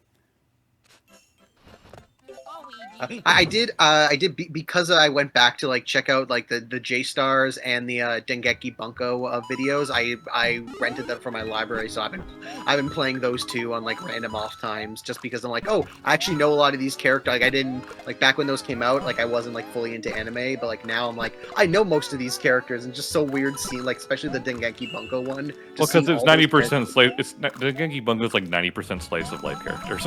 Yeah, which is why it's so funny seeing like Emmy from Devil's a Part-Timer with Kirino, and then Misaka from Certain Magical Index. It's such a weird selection of people. But it's like, and then there's funny. just a random Sonic stage. Oh yeah, that's right. That is the Sonic, and you can. Like, oh, is that game? The one with the random Sonic with like all the anime Background. characters, and then there's just a random Sonic stage. Yeah, because okay. Sega made it. Okay, now I remember the game you're talking about. We played it at a convention once. Yeah, there we go. Yeah, and then J Stars, which is like the jump game before. The best jump game is still Ultimate Stars on DS, which is unfortunately Japan only.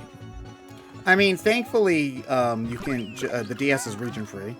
Yeah, But the 3DS I have the isn't game for some so. reason. You know, I have the game and I've played through it. It is actually really good.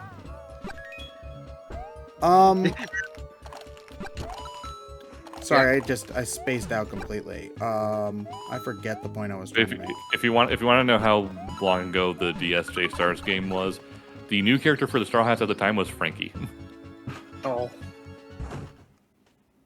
I'm not even super familiar with One Piece, and I know that was like Forever ago. Yeah. Yeah, the DS is region free. You can play a Japanese DS game on a normal, even on a 3DS. Yeah. But the 3DS unfortunately is not region free. So. Okay, if I'm thinking of underrated, because I've seen like most of it is like really recent stuff that I watched, but I'm like trying to think of underrated stuff that I don't see a lot of people talk about is. I don't know if this is underrated specifically, but one that I think really deserves like more attention is Azakin, just because I feel like Azakin is just absolutely absolutely perfect. It got plenty of popularity when it came out. And that's what I mean. Like, but it's like I don't hear people talk about it more. I'm like it deserves more. That's what I mean. Like it deserves more attention rather than being like actually underrated. I wasn't a big fan of it because I felt most of its conflicts were half baked. I just kind of just love. I mean, as someone who like wants to get into like just the movie industry in general, just like that whole nature of just like animation and just filmmaking and just like the it's interesting stuff. It's just they add a lot of forced kind of not really drama. It's like, oh, what's the student council going to do? It's like, no, they just resolve it in like 5 minutes of the next episode, and they do that a lot. So it's like, if you're not going to do anything with it, don't bother. Just focus on the process of making things. I mean, it's a high school thing, right? So you got to have high school drama. Yes, the high school student council, which has more authority than the national government. Well, at least in Azakin, they do kind of make a joke about that, because it's like everything is just piped up to 11, where it's just like, yeah, like they know this is ridiculous. The pipe up to 11 student council is still Kill la Kill. So. Kill la Kill. I was about to say Kill la Kill, where it's just like everything. Wait, that's a high school show? What? I thought that was like a Gurren Lagann giant robots show. I mean, it is, but it takes place in a high school where the student council president has more power than the national government for the most part. Wait, what? It's a joke. Yeah, it is also kind of a joke. Is like, yeah, it takes place in a high school, but the high school doesn't matter. It's just an environment just to kind of like set the characters up and just kind of like have them kind of make fun of like high school tropes in a lot of ways. But it's like, yeah, like what are they smoking over in Trigger? A lot. Smoke a lot of shit, but it's a lot of good shit because yeah, Kill la Kill is fan fucking tastic. It's a series that kind of gets better like when you think about it, because I remember when I first watched it, I'm like, this is fucking ridiculous, but it's like it's good, it's a good ridiculous. But like the more I think about it, I'm like, oh no, it's not just ridiculous, it's like actually well constructed, and it has like things it's trying to say, and it's like how big is Gamagori? He's as big as the joke demands him to be. he is the biggest guy in the room. That's his canon size. Yes. I just like to imagine that somebody 7 feet walks into the room. It's like, hey guys, you want some pizza? And then he just grows another foot to be taller. I mean, functionally, yes, because he changes size all the time, depending on whatever they feel like. Yeah, because there's a point where he's just like slightly taller than like the regular group people. Then there's sometimes where he's a literal like giant, and they're like riding on his shoulders. And do they bring this up in the? No, they never bring it up. It's never mentioned. He's just. It's in an interview. Someone just asked him like cheekily, he's like, "How big is Commodore?" And the answer is just he's as big as the joke requires him to be. Yeah, and then it's got a fantastic OST. Started Erica Mendez a trend of voicing very gruff girls. When I watched, it's funny watching Little Witch Academia because it was like, it's also Erica Mendez, and it's both her and Ryuko are basically just her two voices. Yeah. It's just, who does Erica Mendez voice in Little Witch Academia? Akko, main girl. Oh, really? Wow. Yeah, she very much has like two voices. She has the very high pitched cute voice, and then she has her tomboy voice. That gruff tomboy, and then in ReZero she does both voices in the same show. Yeah, she's also the dub version of Sailor Ernest now. I've never watched. I didn't watch the dub for Little Witch. I watched the sub because apparently that's the right way to do it, I guess. No, but both are really good. Yeah, the Little Witch has got a great dub. Yeah, it's got. The problem is it's on Netflix, so we were never gonna get a Blu-ray of it. Oh, really? Oh, God. Because it's Netflix. They don't like it when their things are on Blu-ray. The only reason we got Violet Evergarden on Blu-ray is because Funimation releases the movies, so they kind of had to come to an agreement on that front. Although it's also a thing of like, I mean, Kill la Kill got a Blu-ray, but it was released by Aniplex, so nobody's gonna own it. Yeah, fuck Aniplex. Yeah, so it's the two things. It's like you have never gonna release on physical or release on physical at a stupid like price. Markup. So it's like but you get a button with it, so it's worth the $5,000 you spend on anime. And it's just so weird because it's like, Funimation actually prices their anime Blu-rays well, and like they're owned by they're both owned by Sony, so it's like, why does Aniplex? Well, they're both owned by Sony now. Funimation wasn't. Aniplex was owned by Sony longer. Oh. I guess they just realized that since Funiplex, Yes. Since Funimation generally has the more mainstream shows, they couldn't get away with making like a Dragon Ball box set, like $150. I mean, the Dragon boxes are for Z. Aniplex is slowly getting better. They're releasing some things for a slightly more reasonable price. I think they're realizing that straight up people just aren't buying their crap anymore. So yeah, like I want to Eat Your Pancreas Blu-ray, but you can only get it on the Right Stuff. Literally the only place to get it is the Right Stuff website, and it's like, yeah, then it's like stupid expensive, especially with Canadian shipping. So I'm like, yeah, there's no way I can like get it for an affordable price. yeah. Okay, so I know that there's a reason, and I know that it's supposedly a really good story.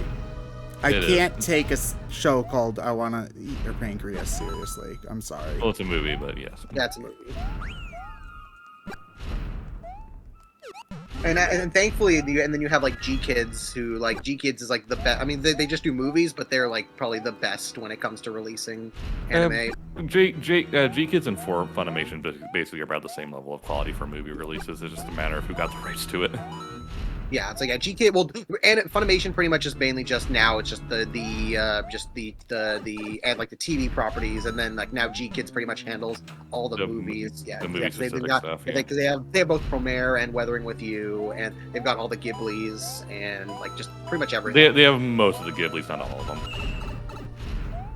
Yeah, most of them. And then there's also Discotheque, which is like the kings of like all of the like basically obscure shit. Well, obscure shit, but also, God, why am I blanking on the word of like finding and like remastering all of like the old shit, and like it's so great following like their Twitter and like being like, oh, like we're tracking down like all of like these like missing subs and dubs. It's not strictly Discotheque. There's another company that does a lot of Kickstarters that still do stuff like that. So I know it's I forget which company it's called, but it's a Kickstarter, basically a company that runs Kickstarters for things to get levels of interest. But they're the ones who did like Riding Bean and Gunsmith Cats. Does Disney not produce the Ghibli stuff out of Japan Nope. anymore? No, Nope. not for a while. The G Kids releases still really they still release the dubs that Disney make, but it's like they haven't released anything Ghibli since Wind Rises. And they lost the licenses ages ago because Ghibli didn't want to work with them anymore. What? Ghibli didn't want to work with Disney. I wonder why that would be. Which is ironic. It showed me like it's a funny thing where it's like, well, the dub, most of the dubs are pretty like they are like pretty good. But it is like a thing of like, yeah, it's like a game, like they weren't like completely necessary, especially the more and more they went on, the less they gave like their releases like that like any attention. It's just kind of like, oh, we just kind of dumped them in theaters for a little bit and then that was it. Yeah. Yeah, it's All honestly right, it's really sad that like Disney like lost something that big. Like, I mean, I know that they probably don't care, Disney wanted more control. Ghibli wasn't having it. Yeah. But you said you have to head out now, right? Yeah, I have to head out. Okay. I did ask a couple of other people to stop by, so they will be in when they can. But thank you for joining us for what you could, Ryan. It's appreciated. I'll try to be back later, but I have an appointment to get to. So later, Later, Ryan. It helps that like G Kids is the better home for it anyway, because it's like all they do is just like straight up release it. They'll like they do a good job like with their dubs. Okay, after we beat this world, I will be taking a quick break so that I can eat something. And then we'll be back after that. Because I'm like actually starving. Because I haven't eaten since breakfast. So, after we beat World 6, I'll be taking a quick break to go get some food. And then we'll be back after that. Subway, eat food. Spubby, eat foof. Eat fee. Eat froof. Oh, man. Oh, thank you, Spider. Yeah, I'm doing all right after TTYD. It does help that I took a lot of breaks, and we actually ended earlier than I thought we would. So, oh, god damn it. So I wasn't up until 4 in the morning like I thought I would be, which helped a lot. I was planning on joining for co-coms and stuff yesterday, and I was originally supposed to do Mario Golf, but ultimately I was just a little too dead. So I really wanted to everybody give a shout out to Sabrina, because she fairly last minute agreed to do Mario Golf instead. So everybody give Sabrina some, I don't know, chocolate, because she really stepped up to the plate, and I really appreciate that. It's funny because she took over both golf games, because Elliot was supposed to do Toadstool Tour, but he had work, and then she took over that, and she took over yours, so it's just really ironic. Why didn't Elliot schedule work so that he didn't? Well, he did, but then they I think they scheduled it last minute or something, so he had to go in. Oh, that's scummy. Yeah, it was like a last minute thing. You want to know what's great? When you ask for a day off and your employer actually gives you that day off. Oh, come on. Oh, Derek, am I ready to get my butt kicked in Fortune Street tonight? Probably, yeah. Oh man, Fortune Street. Someone say Fortune Street. Who is this? Is this covert lab Catherine? I will neither confirm nor deny. Oh, you missed it, Catherine. We did gambling at the beginning of the stream. The first step is admitting you have a problem. Never. The first step is admitting you have bad luck. I've admitted that multiple times. Okay, so I need to never buy a pack of magic cards again, because that luck was just abysmal. You got a mythic rare. Don't even talk to me. Wait, she was a mythic rare? Yeah, she's orange. Oh, I didn't know that. Yeah, Well, I it's got the like, mythic oh, I rare- only the just mythic- got this mythic rare card. I'm so Okay, unlucky. Okay, to be fair, I didn't realize it was a mythic rare. I thought it was just a rare. And it was the mythic rare that you'd already given me. So I feel like that's even worse luck. Like, it's like the so close luck phenomenon. Yeah, but so for those of you who don't get the reference, Catherine is substantially unlucky when it comes to Dragon Quest casinos. Like, because we'll be like, Catherine, you should do the casino and get this thing that's really, really good. And then she'll spend like an hour in the casino and lose more money than she went in with. And the best part was when Ted was at my place and he was like, look, this is how you play poker in the casino. On my save file, he kept losing money and then he got mad and stopped. He was like, why is your house cursed? Your house is cursed, though. Oh, I did see a couple people. Thank you everyone in the chat who's congratulating me on the new place. I'm like in the paperwork was done yesterday, so like I just got the keys and I'm slowly moving all my stuff in. It's in the same building that I've been living in, so it's nice. I just go up the stairs. Are you going to, when do you have to be, like, out of your old place? The hope is September 1st. My landlord's trying to release it. Unfortunately, I'll be on the hook if he can't get a new tenant. So I'm really hoping they release it. I think the agent is kind of not on top of things. But we're, fingers crossed that they get it. Hooray for new house. Yes. You need To to bring up get one a chair. avocado toast and eat the avocado toast in your new house to say fuck you to opinion writers. Oh my gosh, we got raided! Oh, thank Thank you for you. the raid. Speaker Much salt. much appreciation. That is a very cute raid icon. Thank you. In case you don't know who we are, hi, we're the charity room. We're raising money today for the Diabetes Research Institute. So if you click the button underneath the Twitch stream, you can go to our Tiltify page and donate.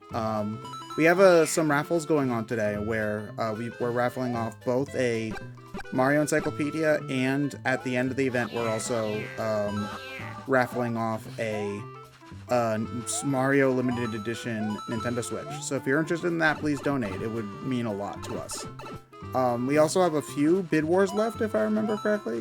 We've got Mario versus Luigi for Mario Brothers 2 and Mario Party. And yeah, Mario Party 1 versus Mario Party 8, and I guess technically also some other Mario parties. Right now, we did get a donation of $20 from Tesla Buster. Both Mario Party 1 and 8 were on neck and neck. And so concurrently, right now, Mario Party 1 is back in the lead with $30 ahead of Mario Party 8. So they're really Wow. close. And those are closing off at the end of today, so it's still anybody's game. Yeah, so yeah, if you really want one or the other to win, like, you should probably get your donations in pretty soon, I would say. Yes.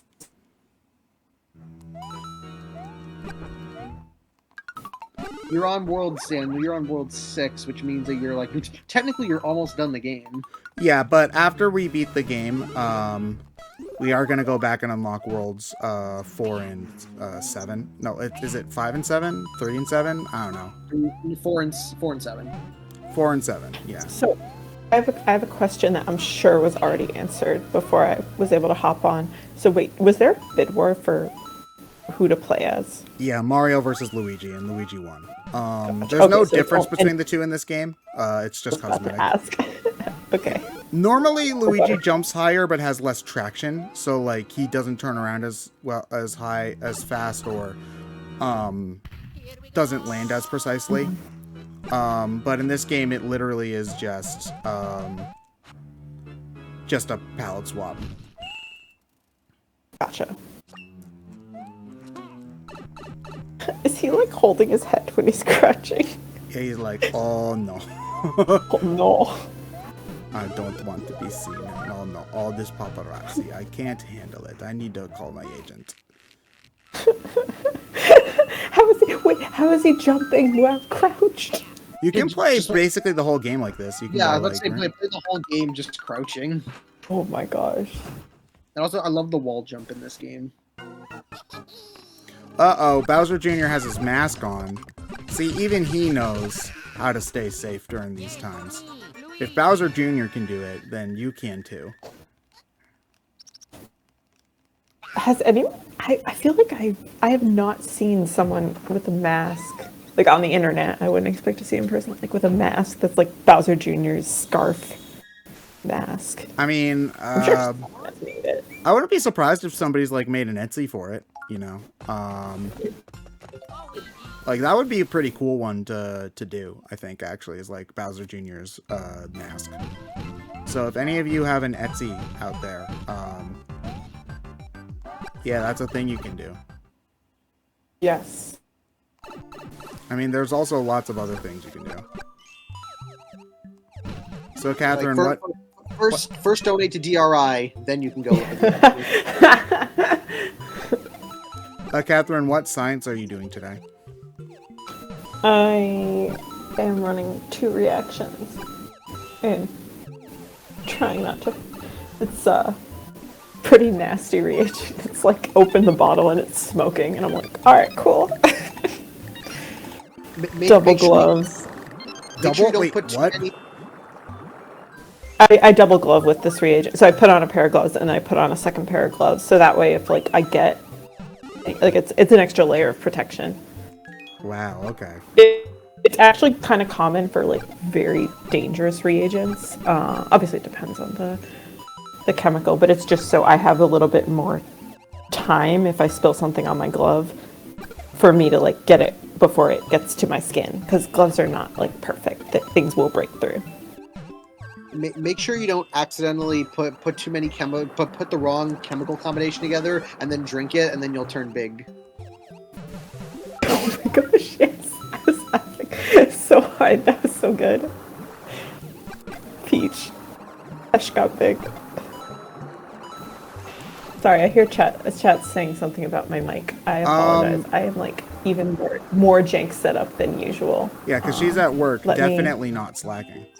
I am definitely not at work committing time theft. Oh my god, time theft is the worst freaking phrase I've ever heard in my life. I think I saw it was like some old ass meme that was like, boss makes $1, I make a dime. That's why I poop on company time. I think the one I've seen that is the one of baby Elmo on the toilet like dancing. That's the one. Yeah. That's the one. Yep. Chat, am I low or am I high? You just have some like fuzziness, but it's fine. Okay, because I'm using built-in computer mic. Yeah. I keep forgetting to buy a headset, even though like I can actually buy one and expense it to work. Wait, really? Oh, for Zoom calls, yeah. Yeah, because I mean, even before the pandemic, like we had, you know, situations in which we did conference calls, like other companies and such, other sites. So yeah.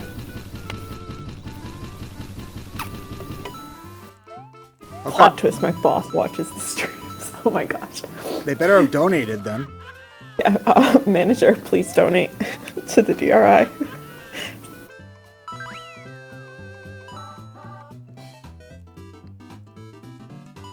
Oh, see, look, we're breaking the game again with Luigi's backflip twirl. How long did Something about Blinky's that run take animation. since he was playing only as Luigi? It actually went pretty fast. Like if you finished like half an hour early than at the scheduled time. Alright, I'm not getting in that secret exit, whatever.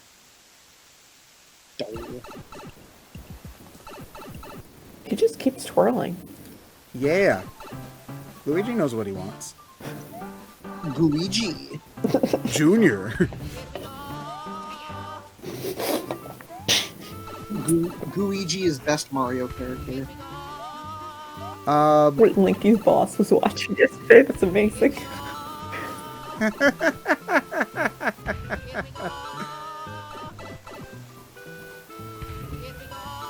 Okay, Luigi, I understand that. Here we go. Okay, shut up, Luigi. Thank you. Yahoo! No, he just keeps on shouting, here we go. Ooh, okay. Ooh, I Okay, think we have a now we new have to have a discussion Yeah, we because did, someone in yeah. chat. Oh, sorry. Go Yeah, ahead. but we got $100.69 from Saiyan Fox 10. A charity happening when I get my paycheck. I can't pass up this opportunity. Thank you, very much. thank you. Much appreciated.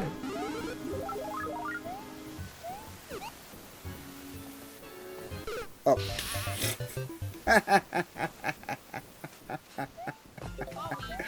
God, I'm bad at video games. Oh, man. Catherine, are you ready to play Fortune Street tonight? I am so excited. So I don't think we've officially announced wait, this hold yet, on, but sorry. chat can hear it. Windows Security says there's a virus and threat protection summary on my No. computer. Alright, hold on a moment. Shut up, thank you.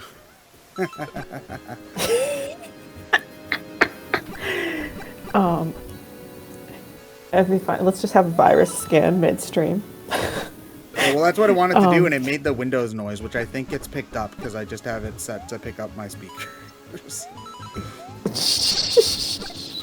Alright, but anyway, what were you saying about Fortune Street? Oh, yeah. So I don't think we've officially announced this on Twitter yet because I've been busy. But chat room gets to hear it first. We have things set up with the magic of internet that is actually going to be playing We're going to have 4-player Fortune Street with Derek and Ann. So it is going to be greater than or equal to double the fun.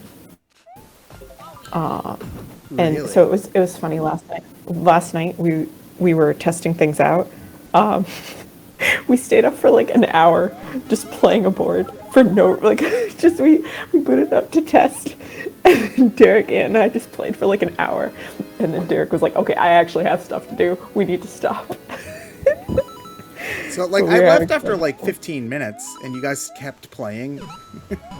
We kept going. It's funny. we finally just like I think Derek was the one who was like, okay, we gotta stop. I gotta like either do stuff or go to bed. Yeah, we're so addictive. Fortune Street's so good. It's so much fun, and it was like and huge shout out to Experiment T for like helping me get it set up and then making it clear like how we could all do it. It was easier than I thought. Oh, Derek's in the chat. I know, but yeah, we were up like I think Derek was the one who was like, all right, we gotta stop. We got him. Derek was the responsible adult. It was so much fun. Yeah, it was we were definitely getting we were doing pretty good. Who was winning? We don't Ant had the biggest building. Ant had the biggest dick. Oh, okay. But Derek had to record Chrono Trigger with Amy. So I had to stop. Do it multitask, Derek. But yeah, no, it was. I don't know who was winning. I feel like it was honestly, I think I was playing because I was playing 2 controllers. Because Ted is still gonna come to my place. So I was playing Toad and Elena from one computer, and I think Toad was gonna go bankrupt. So Ted Thanks, was gonna lose. Catherine. Yeah, we need to remember to set it so it won't end if one person goes bankrupt, because when we have 4 people, like, that's not as fun.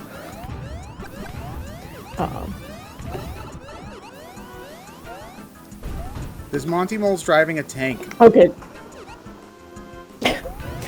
Okay, Derek confirms. Derek had the most money, but Ant was in the best position because he had like a 4K space. It's just ridiculous. I was also getting close to total domination in at least one place, like one district. Gosh, gosh, I love Fortune Street. Sriracha You love it Jirachi so much you didn't play it for like 2 weeks. Sriracha Jirachi gosh, did a that was- thing where they streamed to friends in a Discord server, controlled every character with a Wii remote, and each player dictated me commands for their respective character. Technically, you could do that. I think Fortune Street can be That played can with work just one because- Wii remote and you pass it. Yeah. Correct. Yes. Yeah. Unfortunately, like that wouldn't work for the two of us being in the same. Like, we can't do that and have two people on call. So this is easier, even though like one of us will probably have to just use the keyboard. But there aren't that many button presses in it. Like, it's not, it's not a time-sensitive game. We tried. Stefan, were you there when Joey tried to do that with us for Monopoly? Yeah, he was playing Monopoly, and every time he'd go to a spot, he'd be like, "Oh, hey, do you want to buy this or not?" And we're basically just kind of like, sure, no, or no, or yeah. It Also, just randomized. and then the worst part is Joey would be like, something would go up for auction and be like, "Do you want to buy this?" And we'd be like, "No." And he'd accidentally press yes and be like, "My finger slipped." It's like, Oh, his Joey, finger he slipped, doesn't- huh? Yeah. Alright. I was You like, should definitely Joey. buy Park Place without Boardwalk. It's definitely worth it. Alright, so anyway, Definitely. I need to take a quick break to eat something real quick. So we're going to have some music play in the meantime. And we'll be right back. Thank you, everybody. I'm going to be leaving the Discord call just so you guys in the call know. Alright? Oh, yeah. Oh, wait, it'll still play the music. Yeah. Yeah. Okay, cool.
Hello, everyone. We are back. Oh, hold on a moment. Sorry, some mess ups going along here. Okay, we are back. Hey, Stefan. Huzzah! Yeah. So let's get back Okay. to the playthrough. Did we get any donations while I was away? Yes, we did. Are we live? Yes, we are live. I didn't stop the stream. I just, No, just let me are we unmuted? yeah, we are unmuted. Hold on a moment. All right. Okay, so we got two. We got $5.31 from Silver Sterling, no comment. And we got $5 from Captain Kohai. Random fun fact, did you know that in Super Mario World, toad houses like those in Mario 3 can be seen in some of the earliest screenshots of the beta? These were cut from the final build, and as a result, Toad is absent from a main Mario platformer for the first and possibly only time. But there's no Toad in this in the story mode. Well, no. Well, actually, no. No. Toad's in the in World. Actually, yeah. No, yeah. Toad isn't in World. Oh, I thought they were talking about this game. Okay. No. They're talking about there were Toad houses like in 3 that were going to be in World, but they were cut from the final game. So because of that, Toad is just nowhere in that game, and probably the only mainline game that Toad is not in. Oh, okay. That's interesting. And also, just to remind other people is that tomorrow, when Kevin's going to be playing Mario Maker 2, so if you donate and you add in a level that you want us to play, we'll add it to the queue. And right now, I think there's only been 1 or 2 people who have donated to that, so you're pretty much guaranteed to have your level be played. So I'd recommend going ahead and doing that whenever. Do we have a donation limit for that? Like a minimum? Not yet, but so far it's just as many, like, especially because there's only been like 1, maybe 2 people have done it so far. So at this point, it's just as many people who want to until we decide on the limit. Okay. Oh, but I mean, like, is there a minimum amount you need to donate? Oh no, it's just regular $5. So it's like it's $5. Since $5 is the minimum now anyway, so it's just just donate, and then you can add a link to Mario Maker level. Some people have asked why we have a $5 donation minimum. The reason for that is because of how it works with credit card companies. Credit card companies always have to take a percentage off all the transactions with a credit card. That's just how they work. But there's like a maximum for that. So if you do to how the math works, if you donate 5 $1 donations versus 1 $5 donation, you end up giving less money to a credit card company for the 1 $5 donation versus 5 $1 donations. So that's just what we're trying to encourage here, is just making sure that as much of the money we raise as possible goes towards where it's actually supposed to go, and not to a credit card company, basically. So thank you for understanding that. Yeah, this was something that I think we started back in Platform Mania, if I remember correctly, is when we started doing a $5 donation minimum. So yeah, we really appreciate all of your support. Thank you.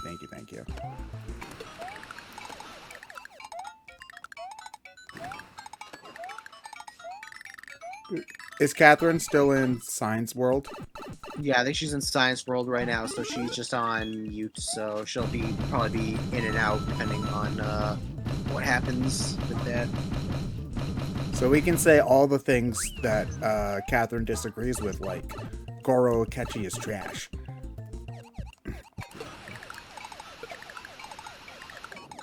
Stefan, you believe that Goro Akechi is trash, right? I believe he's an amazing villain, and not as a ooh hot boy. I think he's trash as that. As a new hot boy? As a ooh hot boy, as my stance. Who is the ooh hot boy of choice for Persona 5 in your opinion, then? For me, that is Ryuji. Ryuji is my ooh hot boy. Although Yusuke is also a good ooh hot boy. Okay, so Stefan, I need your opinion on something. because Catherine and I were having a disagreement about this at some point. My opinion is that a ship like Akechi Joker or Eric Luminary in Dragon Quest XI is the basic bitch ship because it's the one that everybody does, and that's like the definition of basic shit is like, oh, it's the most common one, it's the boring one. But Catherine says that because they are male ships, they can't be basic because they're male ships. And I want to know what your opinion on this stance is. So first, I need to know the Dragon Quest one. Are those two the rivals? Eric is your best friend character. He calls you partner, and he's like, I'm with you to the end of the road, partner. He's the first party member you get. Okay, so he's the Ryuji of that example. Yeah. Okay, so like, you just see my example is I don't know if I would say it's kind of weird because it's like, yeah, Akechi and Joker is kind of like an ironic thing of like, it became so popular because it wasn't like the quote unquote the basic option, like with the basic option being one of the other girls. But I think it's at this point it's become like so like people have used it like so much, like there have been so like much of that it's kind of inadvertently become the basic shipping answer. I mean, now, I know that the most popular girl is Makoto for some reason. I don't really know the characters that well. I know that she's like the bossy one, question mark? It's weird because I mean, like, you can look like everywhere I've like looked online. It's like it's different people.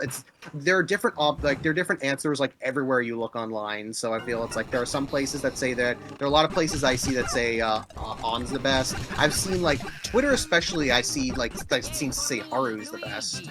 And then there are some spaces that like Kasumi the best. So again, it's like it's every like there's like if you look up online statistics, they seem to have found like Makoto is like the top, but like everywhere if you look at individual sections, it's like it's all over the place. So I don't really like to say this one is definitely the best because it's like you anywhere you turn, you're gonna find something else. But my thing when it comes to like just when it comes to that ship is that I'm just never a fan of rival ships. Like no matter if it's straight or gay, just because I feel like what I find fun about rival ships, like there is definitely that sexual tension, and it's like rivalries are all very much built on that sexual tension, but I feel like it doesn't like work for a quote-unquote healthy relationship no matter like what the story is going for. So I feel like openly straight up like shipping of being like, these guys like they need to be in a relationship, they are like the best like for a couple, even though like I think in most like stories with those rivalries kind of like prey on that whole thing of like, these guys have an attraction to each other, but it's also definitely toxic in a lot of way, and it's like they wouldn't really work as a relationship, but it's fun to kind of like play off that attraction that like grew between them that led to this insane tight rivalry. And you know what? What you just said there explains why the Rey and Kylo Ren stuff in episode 7 and episode 8 was interesting, and why it didn't work in episode 9. Like everything you just said, it's just like, them having a sexual attraction to each other does make sense. Them like actually being in love with each other kind of doesn't. You know? Yeah, and I think that's something that I think a lot of, I wish, maybe it's because I'm not like there's definitely probably like fanfics and stuff like that explore this, but I don't see enough like that straight up that have like advertised or so that way, so I'm not sure how many there are, but I want to see like a story that like more stories that delve into sexual tension versus actual romance, because it always feels like in most stories if two characters have like a sexual attraction to each other, that automatically means like they're going to be a couple and that they should be a couple, when it's like so much of the time it's like people can be attracted to each other, but that doesn't mean like they're in love with each other, or that they like that they like deserve to be like in a relationship and that they would be the best relationship. And it's like I think there's definitely like stuff that could be mined from like dealing with AI. Like, oh, I'm attracted to this person, but it's like, oh, but they're not good. Well, there are a lot of stories of like people being like, oh, I'm attracted to this person, but they're not good for me, and I gotta need to learn to kind of move away from that. But there's not as many. Yeah, like Brewhaven says, everyone wants to fuck and people be horny. Yeah. So we were doing the Final Fantasy VII remake on Brain Scratch Comms. And for the longest time, I just kind of thought that people shipped Cloud and Sephiroth because, like, I don't know, they're both pretty anime boys. Especially, like, if you look at the original Final Fantasy VII, like, Cloud and Sephiroth, like, say maybe, like, 4 or 5 sentences to each other throughout the whole game. And those sentences, it's not even Cloud that talks to Sephiroth, it's actually Zack. But then, when you go to the Final Fantasy VII Remake, and you see, like, how Sephiroth interacts with Cloud, I'm like, oh, I get it now. Oh, I understand. We were talking about your crap taste in anime boys, Catherine. Oh, I have the best garbage taste. The best garbage. This is a high tier garbage. This is a high tier smelling garbage. I spray it with Febreze every day. Yes. So we established collectively that Luminaric is the basic bitch ship. I'm sorry, this is now canon. And I'm a basic bitch because Luminaric is amazing. I thought I had it all together. Got him. I just, when it ends with the boom, like bass boost, and it just zooms in on a distorted picture of Eric with the, I had to do it to him arms. It's like, oh gee. It's so good, that video's amazing. The high bass is what makes it perfect. Also, the dancing in front of like the deer. Like, what the fuck are you guys doing, man?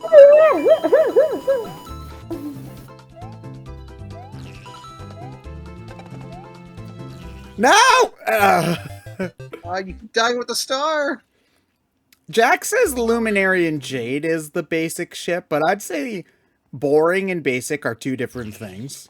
I would argue Serena and Luminary is the basic ship as far as head ship. I feel I'm uncomfortable with Luminary Jade.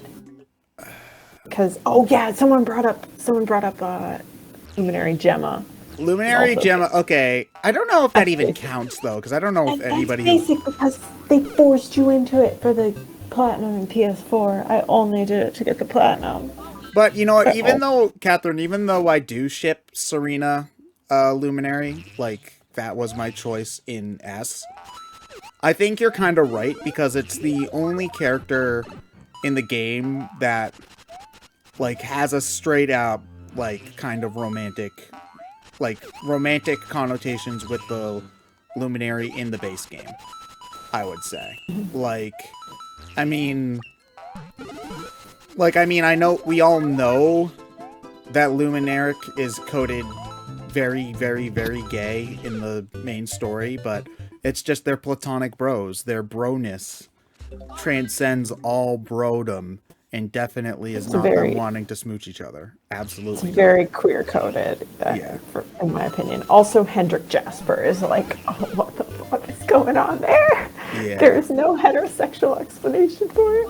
That's also what I love about P5R, where I'm like, there is no heterosexual explanation for half of the stuff that goes on in that game between Protag and Goro. Isn't the actual explanation that who's its face therapist dude knew that you would be sad if Akechi died, so he brought Akechi back to life? Joker's greatest wish was for Akechi not to have died. So that we shouldn't say that because there's some spoilers involved, but Joker's greatest wish was for Akechi not to have died. Also, there's one of my favorite little things. There's a part, I think it's in like July of the game, so like well before third semester stuff, where if you've met certain requirements, you get a text from Akechi at night, and he says, "An acquaintance of mine at work gave me some tickets for the aquarium. Would you like to go with me? It'd be a shame to waste them, wouldn't it?" And I'm like, okay, well, that's a lie. Like, who the hell gives someone, like, this high school intern at your work, "Hey, I have multiple spare tickets to the aquarium. Would you, like, why don't you take these off my hands?" Like, come on. Joker, I have this spare reservation for this fancy French restaurant. It would be a shame for you not to join me in candlelight, wouldn't you? It would go to waste. You know, I got this spare diamond ring. I have no use for it. Why don't you take it? Don't accept a diamond ring from anyone else. That's what makes it. That's what for me makes it more fun as that like sexual tension thing of like rather than like a straight up romance, because it's also the thing of like he's still doing his kind of like half fucking with you during that whole like time. So it's that thing of like, oh yeah, he's doing that to try and manipulate you while also kind of like doing it for his own game. So that's why like I like that kind of like fun of like, oh yeah, the heavy sexual tension of like him being like very like half-assed with what he's trying to do. Like he is in a lot of ways trying to purposely seduce him just so that he can get like the information that he wants, and he doesn't know if he likes it or not. So I always It's imagine funny, these. Oh, sorry, you go first. It's funny because I feel like Steph and I very much interpret many of the events in Royal differently, because I stan Akashu and like Akechi protag, and Stefan does not. So it's interesting hearing Stefan's interpretation of things, where I'm like, I have a very different interpretation, and I think that's valid. Like it's valid.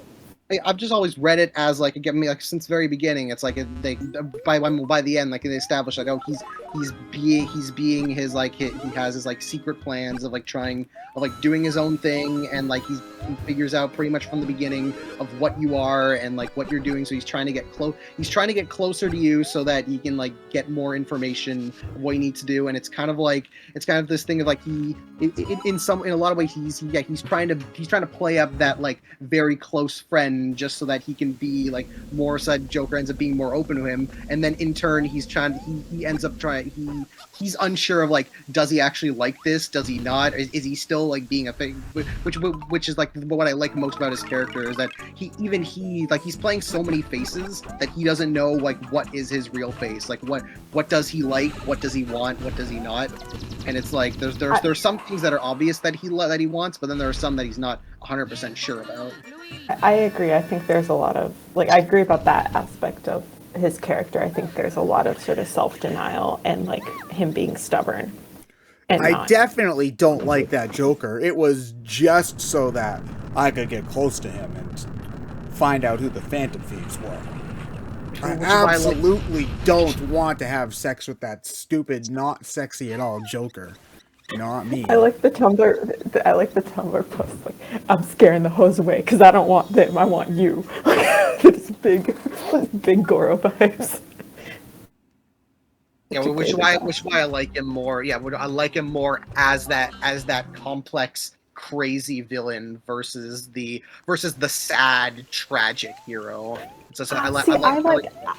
What's interesting, I like him as a more nuanced depiction of a character who has a lot of trauma in his life, because I think that's something where A5 as a narrative generally like struggled in consistency in terms of acknowledging the trauma that characters have gone through, and I really appreciate when games can depict characters with trauma in nuanced ways, like that Akechi is in a lot of denial about how like he does want connections to people. I think that's a very common trauma response, is like he spent his whole life being rejected. So he wants people, but he's also afraid of being rejected again. He and I wants think to there's go a to big- the there's a big- aquarium with someone. wants to go to the aquarium. He just really wants to look at fish with someone. But I think, in all seriousness, I think in general that's something that media struggles with, is people can appreciate traumatic like stories of characters who go through trauma, but people often fail to empathize when trauma victims don't act in the way that people expect trauma victims to act, because trauma responses are complicated. Like, for example, sometimes people who have been abused are like hypersexual. That is a not uncommon trauma response, but it doesn't kind of fit within the narrative that it's easy to paint for trauma victims. Chad is pointing out the fact that Akechi murdered a lot of people, which is true, but also like I also think what works like to him is that, unlike a lot of other characters in media, is that it isn't something like where he doesn't really get a redemption arc, so to speak. He's basically just like, yep, I did it, so what? And then they just kind of like work together to solve like a bigger problem that they have to deal with, rather than like they don't try to rush out a redemption arc for him, where it's like a lot of other ones would just try to be like oops, they said sorry and everyone's okay. Yeah. It's like, no, they actually do something. yeah, they more. don't. No. He doesn't blow up a whole planet and then there's- they just accept that he's part of the team now, even though he murdered I would like also like 3 to- of your friends. I'd also like to point out that his confirmed body count in the game is like 4 or 5. Confirmed, but it's like it's very clear that he's done more. Yeah. We don't know. But 4 it's really or 5. funny You say that like people- 4 or 5 is a small amount of people to murder, but yeah. But definitely there's people who I've seen like theorize, wait, like he's a mass murderer, and I'm like, I don't know if 4 or 5 counts. It's like I yes, would it's say more if you than kill 0. 4 or 5 people, you would be considered a serial killer, probably. Like, Probably, yeah. yeah. But Even in the game, he is kind of treated. I mean, he like didn't. So his ultimate but goes someone like- saying something that's factually incorrect in chat. He did not murder an entire train full of people. If you in the game, they say that there were injuries, but I don't think there were any casualties. It was very few, but there is dialogue about that in the Wait, game. he blew up a train? He was instructed by the person he worked for, who he certainly would have gotten killed if he disobeyed, to cause a mental shutdown in the conductor of the train. So the train crashed. There's a thing where it's like throughout the game there are like if you look at the TV and there are like things where it'd be like, oh, there's this incident that happened and then this incident that happened. It's implied that all those incidents are things that that Cheeto told like actually do, and some of them do. And Some the of thing them, is, most of them do are. end with- Most of them do not actually involve someone dying. Like a couple of the incidents involve, like, I think there's one, someone like sending nudes from the restaurant, from a restaurant kitchen, which actually like it does as you go through the game, you see what that was connected to. But Yeah, there are a couple of those like TV ones where they do say that, oh yeah, this person died or this person died. So it isn't, yeah, the train didn't end with people dying, but there were like incidents of things dying. So it isn't just like only those people that we saw in the game died. It's like there are like other instances, kind of like how in Strikers kind of has like some off-screen deaths as well, with certain characters doing certain things. But yeah, I do. Yeah. You did bring up a good point in that, like, you're glad that they didn't give a full redemption arc to him, but they tried to make him understandable. That was something I really liked about Dragon Quest XI, where Dragon Quest XI's Akechi is Jasper, and Jasper doesn't get a redemption arc really in S. He just kind of is allowed to not even really forgive himself, but more come to peace that he made a mistake, but like his friend still cares about him despite Yes, that. there's resolution without redemption. Yeah. And I think that I think honestly, like, that was a good way to handle it for Jasper, partly because Jasper's personality is so proud Yes. that he wouldn't have, like, No. I think it would have been very hard for him to, like, apologize, you know, very, like, I can't remember if he actually apologized, but, like, to essentially admit that he was wrong would be very hard for him. It's I funny think he because feels like there's no point asking for forgiveness, like he's dead.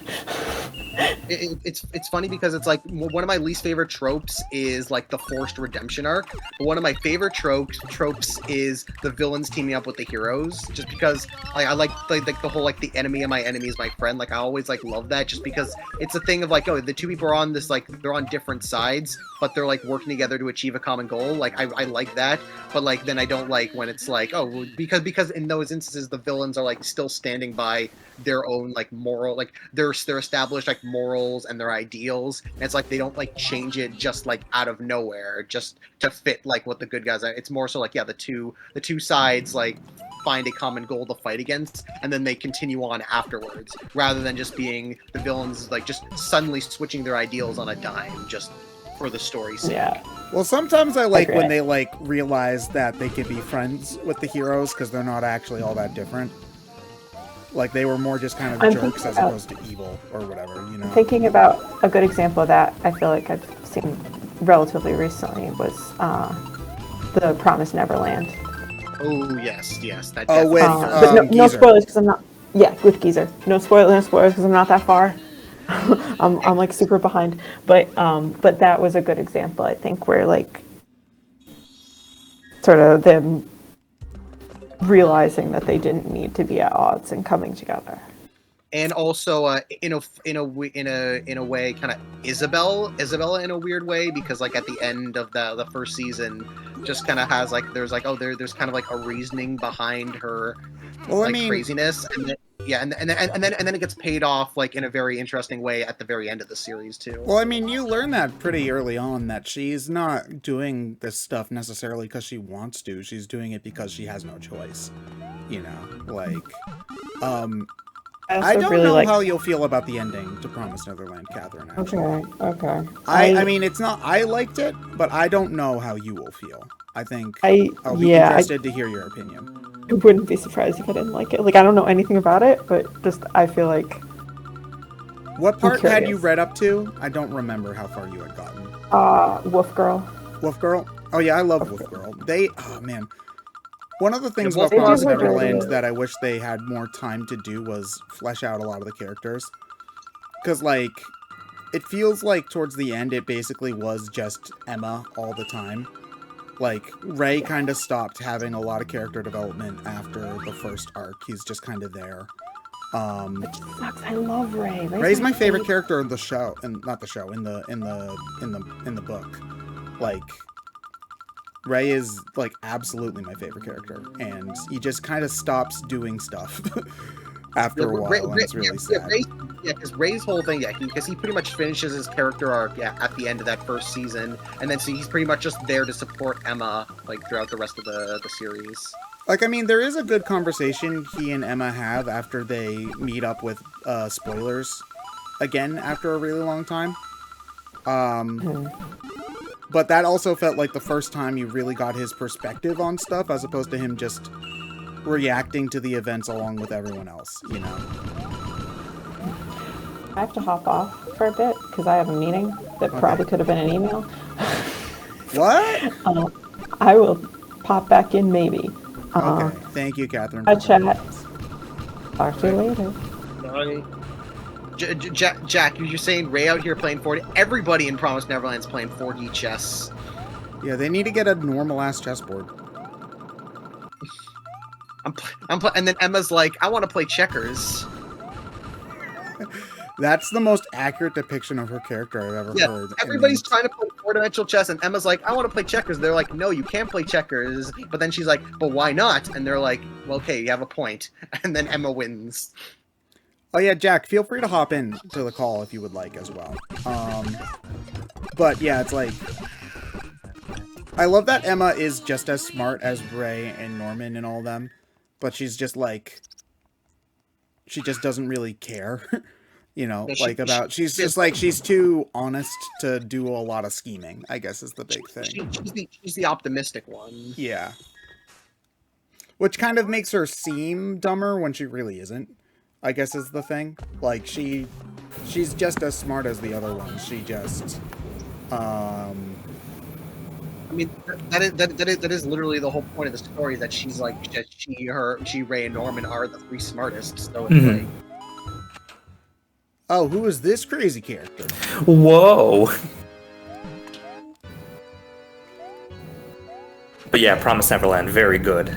That first arc, The first arc is the best arc, but I still do think that the series holds up after too. yeah. I mean, like the stuff that's after the second, like the stuff after the second arc, or right after the time skip, like that whole assault section is great. Like that part gave me the feel. That part gave me the feels. You mean the part right after Goldie Pond? Yeah, the part where right after, like immediately after the time skip, and then Yeah. there's that big assault. Yeah. Yeah, that's really good. Goldie Pond is also another really good arc, I think. Like, I really liked Goldie Pond a lot. It's great because they do the Promise Neverland like 4D chess planning, but they do it like in an action setting. ooh, Yeah. that's neat. Yeah, because it's like instead of not only we have to outsmart these guys, but we also now we got to fight them. So You gotta it's like, you gotta outsmart and kill them. At Gotta the same outpunch time. him. Yeah. Did you watch the anime, Jack, or read the manga? I did not. What prompted me to start watching Promise Neverland was the fallout from the anime. I would really recommend reading the manga. I really like the manga a lot. Yes, I read the first arc, but I kind of have to be in a good mood to read the rest of it because just how like the manga is. Yeah. But it's very good, very Yes, good. it is. Even though I think like the first arc is by far the darkest and most depressing, and it becomes even when it's at its darkest, it feels much more lighthearted than that first arc in comparison. Yeah. One thing that I do appreciate though is that reading or watching. Well, no, I don't know about watching it. I've never watched the anime. Reading Promise Neverland isn't like reading Walking Dead, for instance, where all joy in life is sucked out of you by the end.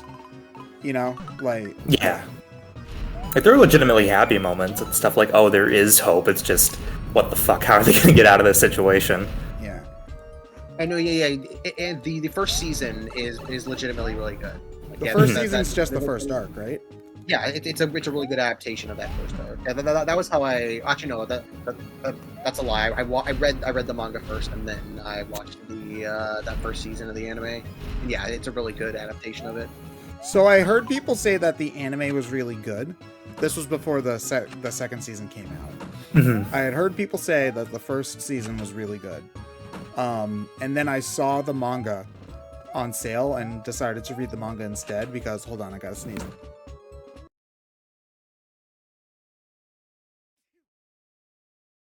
It's me, Mario. Okay, sorry about that. I really had to sneeze. So yeah, I heard that the anime was good, so I decided to read the manga first because that's just kind of the kind of person I am. Alright, so you gotta go through the. Yeah, the first pretty much if you watch the first season of the anime without you're without reading like the first arc of the manga, like you're pretty much getting like the same thing. Like I wouldn't be like if you don't want. I mean, I still think you should read the manga, but it's like you say if you want to watch the anime of the first season, then just go to the point in the manga like right after that. Then you'll pretty much get the same exact experience. Yeah, just don't bother with the second season of the anime because it's pretty much just the entire rest of the series just condensed into 11 episodes. And you're like, how does that work? And it's like, it doesn't. Not Man. very well. Let's do 6 arcs. Let's do 6 volumes of an anime, of a manga, in No, 21 actually, no, episodes. No, 15 That's- volumes. 15 volumes. Oh my god. Yes, You yes, know, yes, that's the what I was saying is like, let's do 6 volumes in 21 episodes and do 15 in 21 episodes. I'm sure that'll work out great. Well, no, the first season was 12 episodes. I think it was 5 or 6 volumes, and then the remaining 15 or so is those final 11 episodes. Yeah, let's just rush the entire... It's like, okay, we've got one movie to do.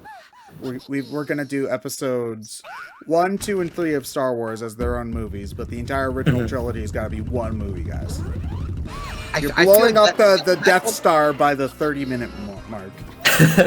That almost certainly, I feel like that almost certainly has to be a COVID problem, because that season was created at the same in the middle of the pandemic.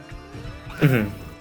So I'm like, yeah, that almost has to have been an issue. And Clover, they were the same season that Promised Neverland season 2 came out was at the same time that Clover released Horimiya and Wonder Egg Priority. So it's they had 3 series out at the same time. So I'm pretty sure that they might have wanted season 2 to be an actual season 2, and then something along the way happened. We don't have any more money. Just get it done, finish it.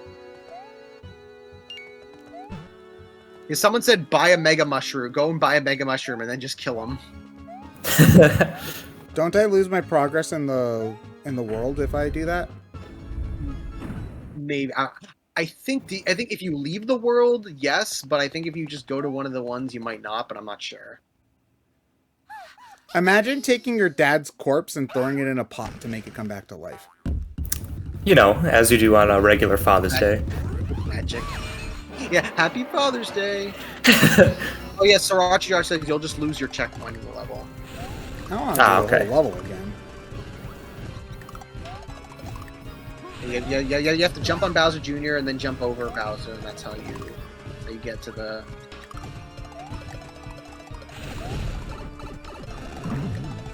Oh yeah, they cheat you out. Here. Oh man. I thought that you just had to run under him. Hold on, we'll see what power-up Yeah, no, things we can unlock you're here. supposed to jump, but you're supposed to jump on Bowser Jr. and then jump over Bowser, and then you can press the button. I could get a mini mushroom. Oh Yes, no! just what I needed. Just Oh what my I god. needed. No, I chose this by mistake. Damn it! Now I do have to do the rest of the world all over again. Oopsie poopsie. Whoopsie poopsie, our code Luigi is not working very hard to fix this.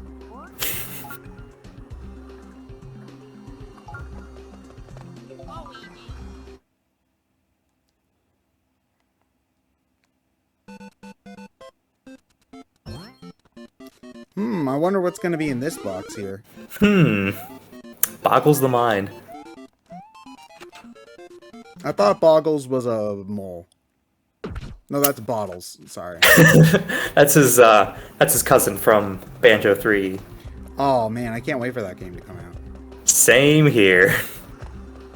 Do you think they're almost done making it? You know what? I think it's going to come out around the same time as Pikmin 4. Okay. I'm going to hold you to that. It's almost completed in 2015. 2015.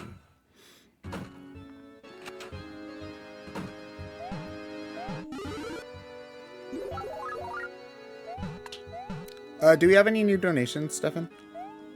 Not at the moment. Yeah, not at the moment. I gotta step out for a bit, but I'll be back before your scheduled time for this. Okay, episode. thank you. Sounds Gucci. Thank you. And when everyone's Gucci, will be. Thank you, Syndrome. Were you on for them doing Donkey Kong 94 yesterday? I was not, but I heard the stories of Watto. Okay, so I have a question. Like, I woke up and my Twitter notifications were full of stuff like Ted Dead Redemption and Shin Megami Ted Say. What did I do? Why am I a meme? That is a good question. The world may never know. Oh, hello. Hello? Is this the pizza man? Patience is a virtue, but never pay full price for late pizza. Did you know that Domino's actually had to stop its 30 minutes or less thing because the drivers were getting into too many accidents trying to fulfill pizza orders on time? Really? Yeah, that's why it stopped. Huh. You know, pizza any percent run, maybe?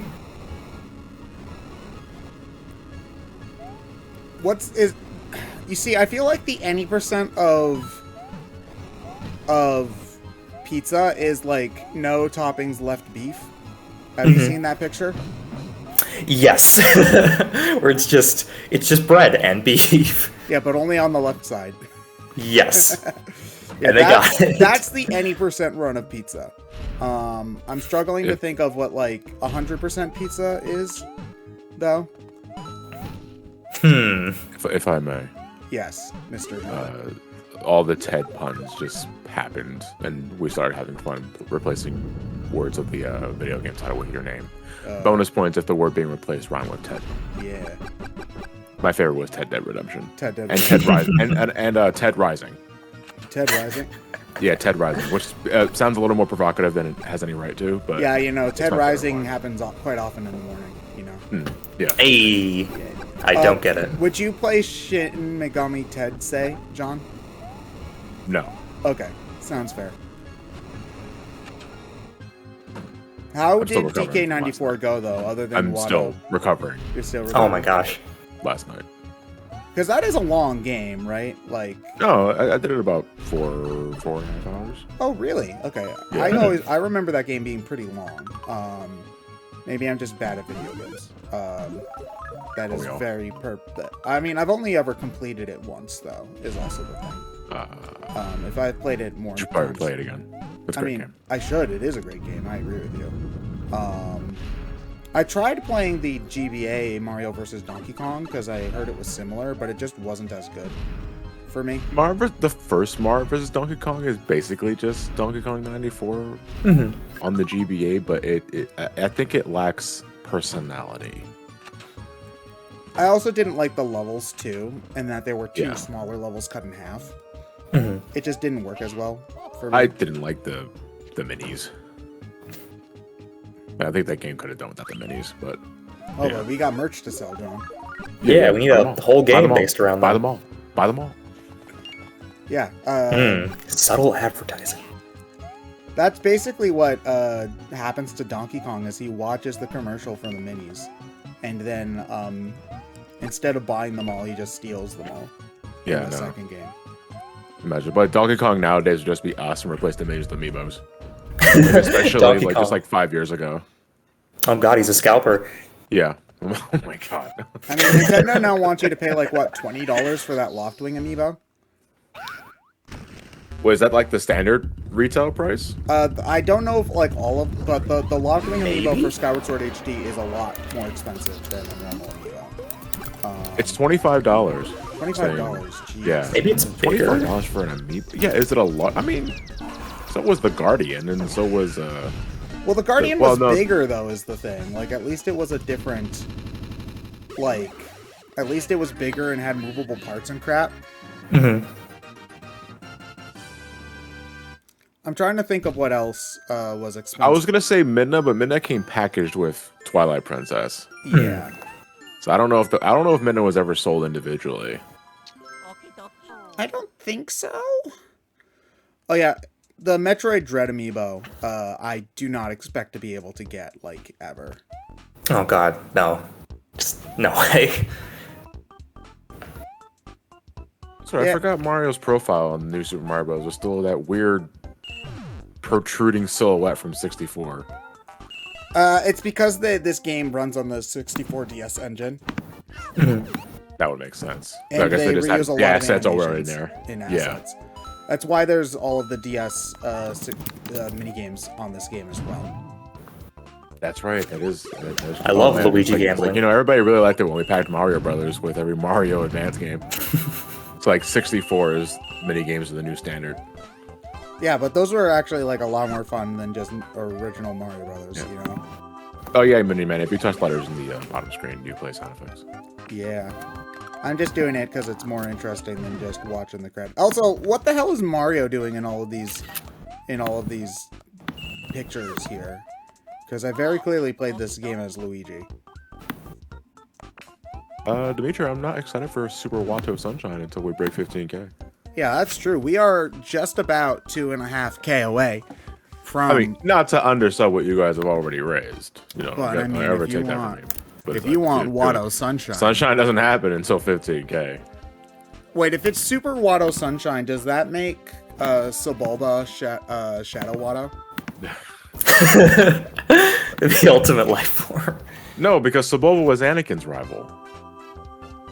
So if it was Super Watto Sunshine, then I guess Shadow Mario would be, I don't know, just Qui-Gon? Watto Jr.? Squatto. Squatto. Is That was there the a name. Watto Jr.? Does he survive until the original trilogy? Well, so Watto was in Clone Wars, wasn't he? I don't know. Yeah, he was. I was gonna try a Watto voice, but I don't think I can actually do it. I can't. No more after last night. Like, probably not until like I'm pretty sure he's gonna make a return to Sunshine, but if it happens. But it's like I can do it, but I don't want to. Was it Last night- Kevin or David that did the Watto It was everybody, but it was mostly Kevin. Mostly Kevin, okay. Mostly Kevin. I think a bit of Chris and Smoothies. I did see the clip where him and Mrs. Big Head Oh my were god! flirting with each other. What's Oh, a you're winter strong pegging? in it. What's a winter pegging?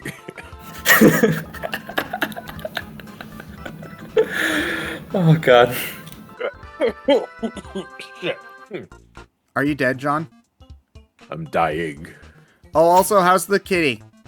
Oh, so Diego. We've had Diego and Celine officially meet today, Oh, how did they do? and it was. Let's see, Celine is on edge the entire time, and like swatting Diego away when he gets too close. The thing that I was concerned about, because Diego's really young, like he's 2.5 months, and he's full of a lot of energy. So he spends every waking moment when he's up just going at our legs and trying to climb up our knees and shit. And it's adorable. However, I'm thinking, oh, if we're gonna get these two to meet up, Diego's just gonna try and hound Celine constantly, and try and get a playmate going. But surprisingly, as soon as Celine like started swiping him away, like she never went on the offense. She was just like strictly defensive all the entire time. Diego kind of took the hint and like just started playing around her and not dropping, like going directly at her. So I think Diego gets it, but it's only been one day. So you're gonna like have them like go Sporadically meet up, yes. sporadically, yeah, okay. Yes. Gonna And make it- eventually, yeah, they'll be the eventually, ultimate but, duo. Yeah.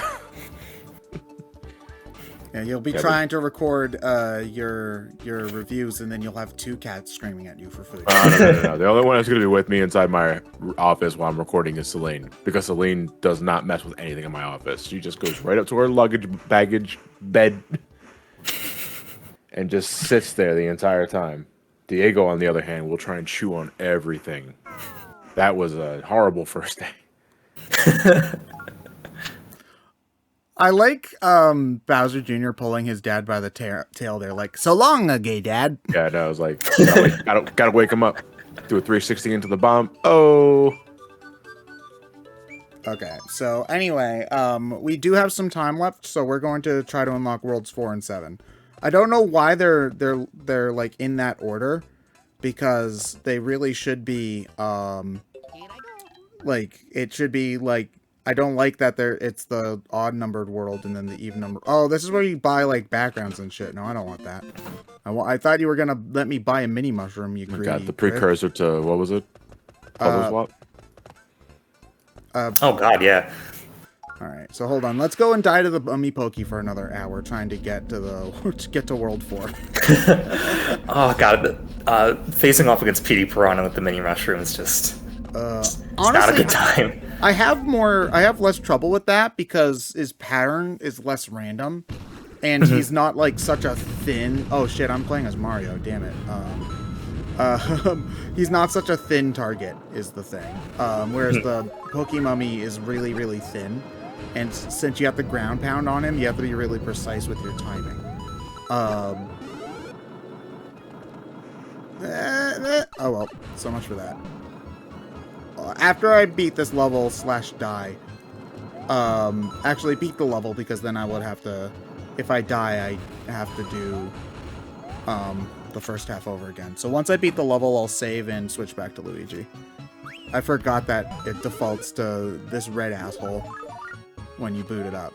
This red asshole just saved the world. No, he didn't. He did. Yeah, it was Green Mario. You had to take all the drugs to do it, but you know. No, like regular. No, that green guy just saved the princess. Yeah, Green Mario. Green Mario is a herbalist. This is Red Mario, though. Yeah. No, I think it's just Mario. Green Mario is Green Mario. Yo, he knows what's up. He's smoking that ganja, that Mary Jane. Yeah. Yeah, what about Ganja? Yes. Ganja sounds like a rejected Mortal Kombat character. I'm just, so whenever people call weed Mary Jane, I just think of Spider-Man.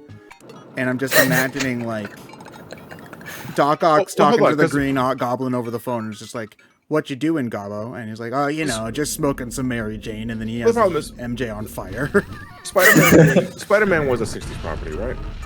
Yes. Yeah. Was Mary Jane named after the medicinal herb? She was originally like a party girl. Yeah. Like, Oh, that makes sense. I don't remember if I misheard that or learned that like a little fun fact, but I just wanted to be sure. So she was originally like a party girl to be like kind of a counter to Gwen Stacy being like the kind of traditional good girl. It's like, ooh, What better way to be a Peter counterculture date? than by smoking a shitload of pot? Yeah, I mean... Oh, what the hell? Excuse me. Rude.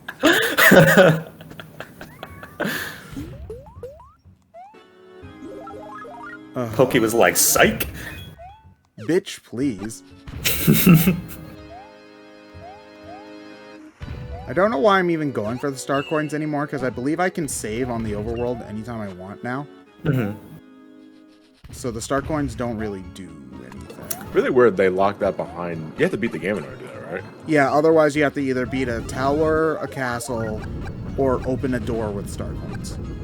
Okay, I think given the handheld nature of the game, they'll let you save anytime, anywhere. Yeah, like, I would have preferred that, honestly, because sometimes, you know, there's a long period between towers, and you just kind of want to save, but you might want to open an alternate path at the moment. You know, it's... You can't really explain to your parents that, oh no, I have to save first, you know. Yeah, I mean, you can always close the thing, but then Mario will shout at you, bye-bye!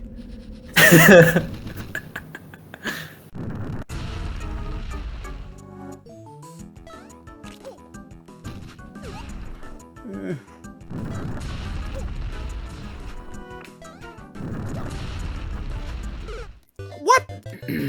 I hate this boss so much.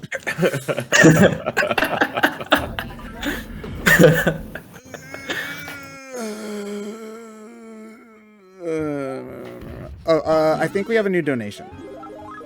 Ooh, we do. What was the last one that Stefan read? I wasn't paying.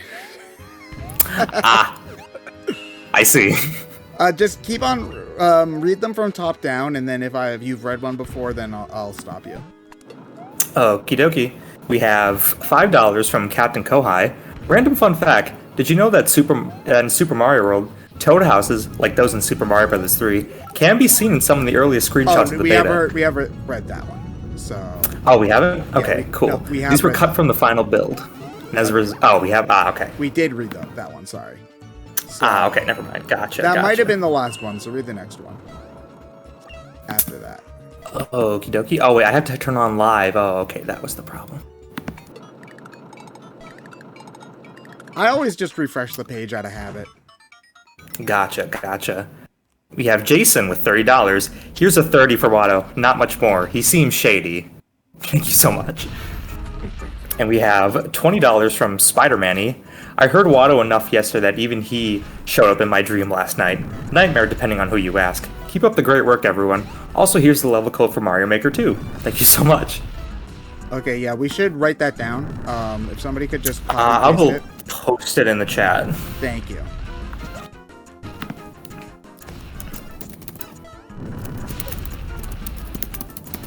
All right. Sorry, I completely. Oh yeah. If you're giving money to, oh yeah. So I don't know if you can donate money to Watto because he doesn't take Republic credits.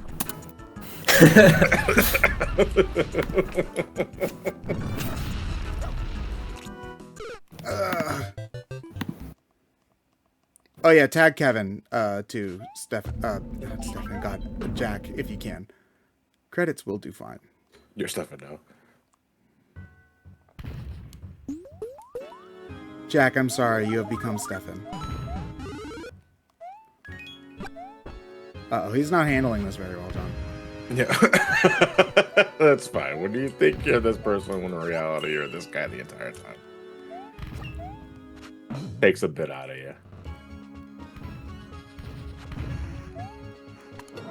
How is Nora handling having 2 cats instead of 1 cat? Oh, she loves Diego, dude. Oh. Where did you find him? And we adopted him. You adopted him? Okay, so did you Yeah, just go to like a we got local it. place? Oh, nice. Yeah, we went to an adoption center. Okay. And man, I gotta tell you, there's a lot more paperwork involved when you're officially adopting a kitten compared to just getting one as a hand-me-down. Oh yeah, because they have to make sure that you're not gonna like do sketchy cult shit with it. But that or they want to make sure the cat is properly vaccinated, or at least had their first few shots. Diego has not been neutered yet, though. He's not big enough yet. Ah. I do remember hearing somewhere that if you fix a male cat, they're more friendly than female cats. Yeah, I think it's just because he's just young and he's super energetic. Like I know, like cutting his balls off will calm him down a bit, but I'm not expecting that to be like a dramatic shift. Where are my testicles, Simon? Where are my testicles, Johnny? Oh, he stole those too? God. What hasn't this man taken from you, Jack? A ball snatcher. First the towels, now this. It's gone too far. Don the Nintendo Freak. No, I'm not here. Yeah, this is None Call Me I'm Johnny, Stefan. his alternate universe clone.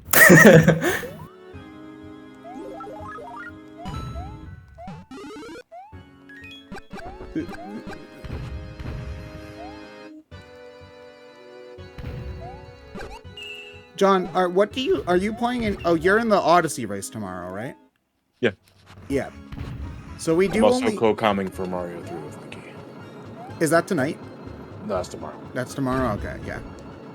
It's weird to feel like we're almost at the end of the event. Like, I don't know. It just seems weird to me.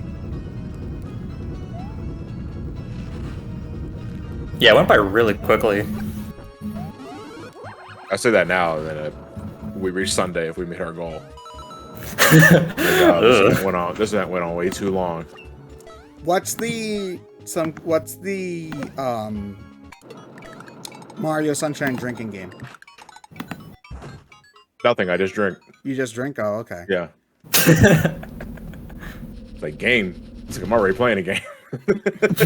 I know, but like, it's like take a sip every time you die or whatever. Because everything if I tie it to anything to a drinking game, there's just too much of it because it's Sunshine. I certainly can't drink after every shine. I can't drink after every blue coin. Oh god, you would die. It's like it doesn't work that way. Also, we can't have him drink for every donation because he could also die. Yeah. I drink for every donation above $1,000.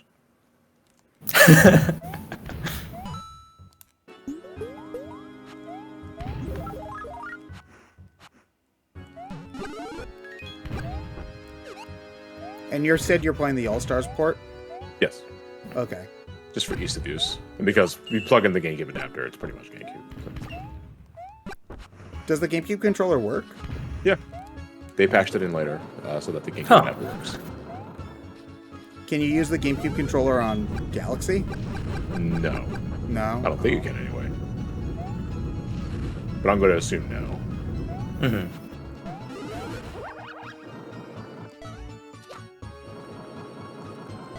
So anyway, I thought I was joking when I said that we would have to be doing the fight the Pokemon for an hour, but I guess I'm not joking because we've already been here for like 15 minutes. And we also were trying to be Who's your done for, hubris, Ted? 15 minutes You're earlier. just trying to trick out time. I 'Cause the mean, game I'm is really supposed not. to- I hate this boss. You're supposed to this game at what time? 3. That was Very a fun. massive overestimation, though. Oh gosh. Yeah. I thought that the game was a lot longer than it was. Are you serious? Maybe if right like all 8 worlds were mandatory, but I also kind of forgot that you only needed to play 6 worlds. It was 6 worlds, right? now? Yeah. Yeah. Yeah. I'm also skipping most of I also skipped a lot of optional levels and stuff like that. And I wasn't really going for secrets. Yeah, maybe with practice and the idea of like doing 100%, you could have filled all the time just fine. But yeah, I kind of overestimated my completion time too, because my 94 playthrough was supposed to be like 6 hours, I think it was. Maybe 30. No, it's like 5.5, and I ended up beating it like with like an hour to spare. So I just filled the time with Donkey Kong 3, Donkey Kong, and Mario Brothers. Yeah, that was also how it was for Paper Mario. I expected to be done at 4 in the morning, not accounting for breaks, and I finished at 2 a.m., including my breaks. So. But you were the last game, so you can just stop whenever. I was also the first game though, so Yeah. I had to make sure all the games behind me were able to start on time, John. Very important. How was that playthrough, by the way? Because I know you went on a while. Oh, it went well. I was dead all of yesterday, but you know. I know, because you had to, Sabrina had to take over Super Rush. Yeah, because Sabrina is the MVP. Most valuable golfer. Oh, what the hell? He's done that like 6 times where he does that stupid animation. I think at this point, you just better just waiting off the attack and then going for it. Yeah, but I'm trying to, like, he doesn't stay up for very long is the problem. Like, Yeah. so I'm trying to get my hit in when I can. It just seems like every time, because you can't get up high enough as Mini Mario. You have to wall jump to get up there, and you have to ground pound. You can't just jump on him normally. Maybe just don't die. That is my advice. You ever consider just turning the game off? ending the charity? Ending charity, like, period? No, just the charity, not the whole charity. Only Mouse should do that. I don't know. I'll have to consult my lawyer about that one. Who's your lawyer? Don't worry about it. That's a weird name. Yeah, About It Esquire is just kind of a strange, like, surname. But...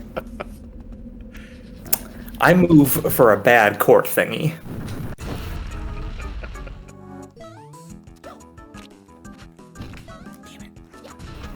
Okay, hold on.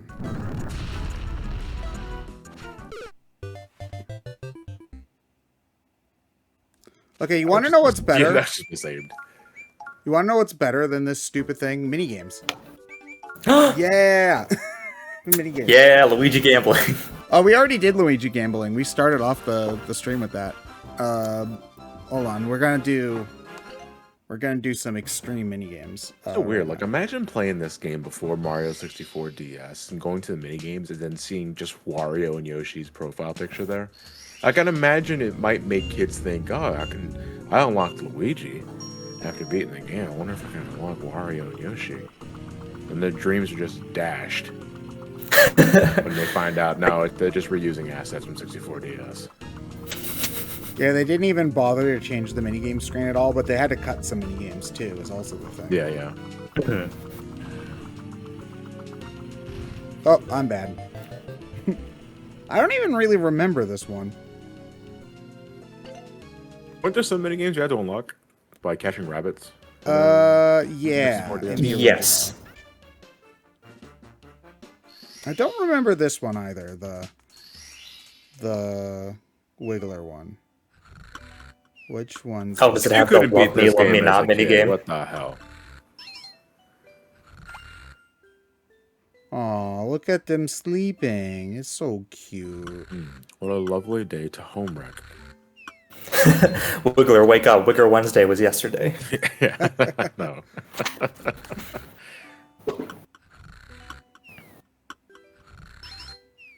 Oh, you have to wake up the one with the right pattern. Yeah, Right? you have to match the patterns between the two. Oh, now they're walking. Okay. Which one's shaking its ass the right way? That one. Oh, they're adorable, I think.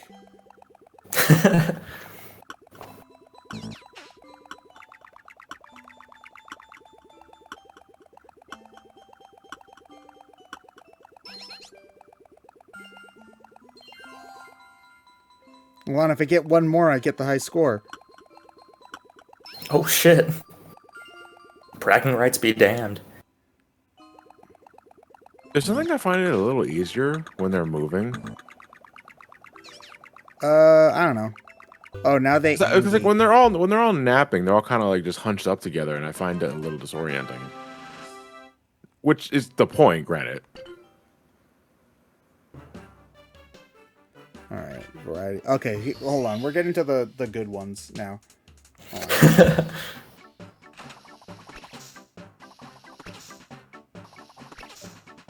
Yes, I love bomb segregation. It's okay because they're separate but equal. I see. I don't know. We'll count the numbers when it's all done, but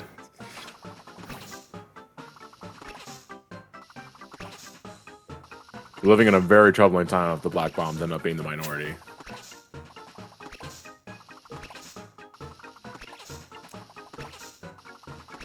Mario tells you that interracial relationships are wrong.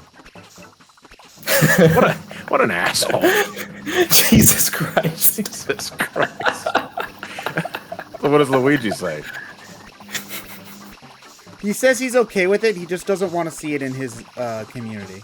My God, I didn't Oh, Jesus I Christ. didn't sign it to Facebook for this. I decided to Facebook Luigi. Luigi. Into that white power. Yeah, it's not that he has a problem with pink bombs and black bombs. Oh, I'm sensing that He humongous just doesn't butt. want to see it, you know. You're just like, so he's also a stealth racist. A covert racist. Yeah. I don't like covert racist because that sounds like you're a secret spy who also has, racial ideologies. Your mission, if you choose to accept it, is to make sure that the black person at the grocery store gets paid less than the white person at the grocery store. This is a mission? Like, that's what the covert racist would do, right? Like, they have to do it but secret.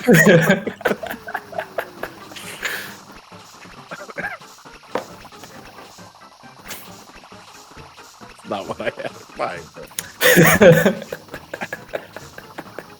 James Bond, but he's a racist. Oh, so you mean Oh, James wait, Bond. wasn't it? Yeah, I was gonna say. Wait, wait. Well, at least in the books, I think.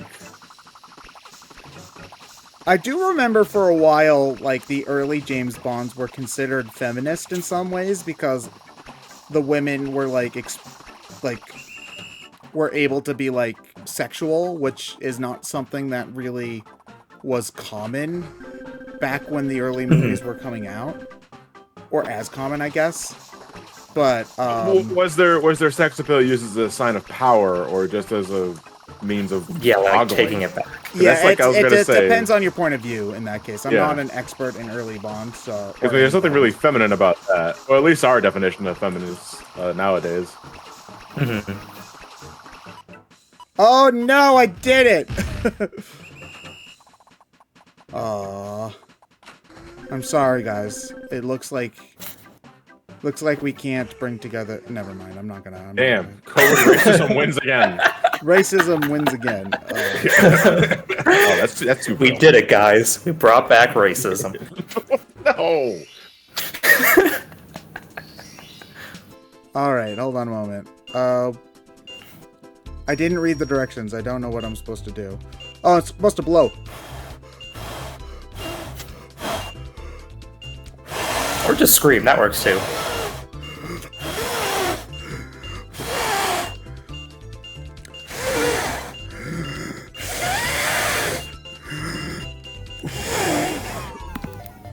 Oh God, I'm lightheaded and it didn't even work.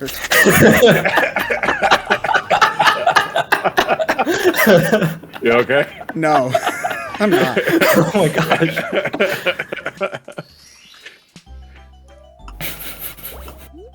And this is why the DS microphone was a mistake. You can use the GS microphone to give Beetle a compliment, though. That's Beetle, who cares? Thank you. 3DS microphone never usually works well when DS backwards I compatibility never mode. used it, even when I was tempted to in the Ace Attorney games. Oh, I always used the microphone on the Ace Attorney games. I never screamed ejection. I just used the buttons.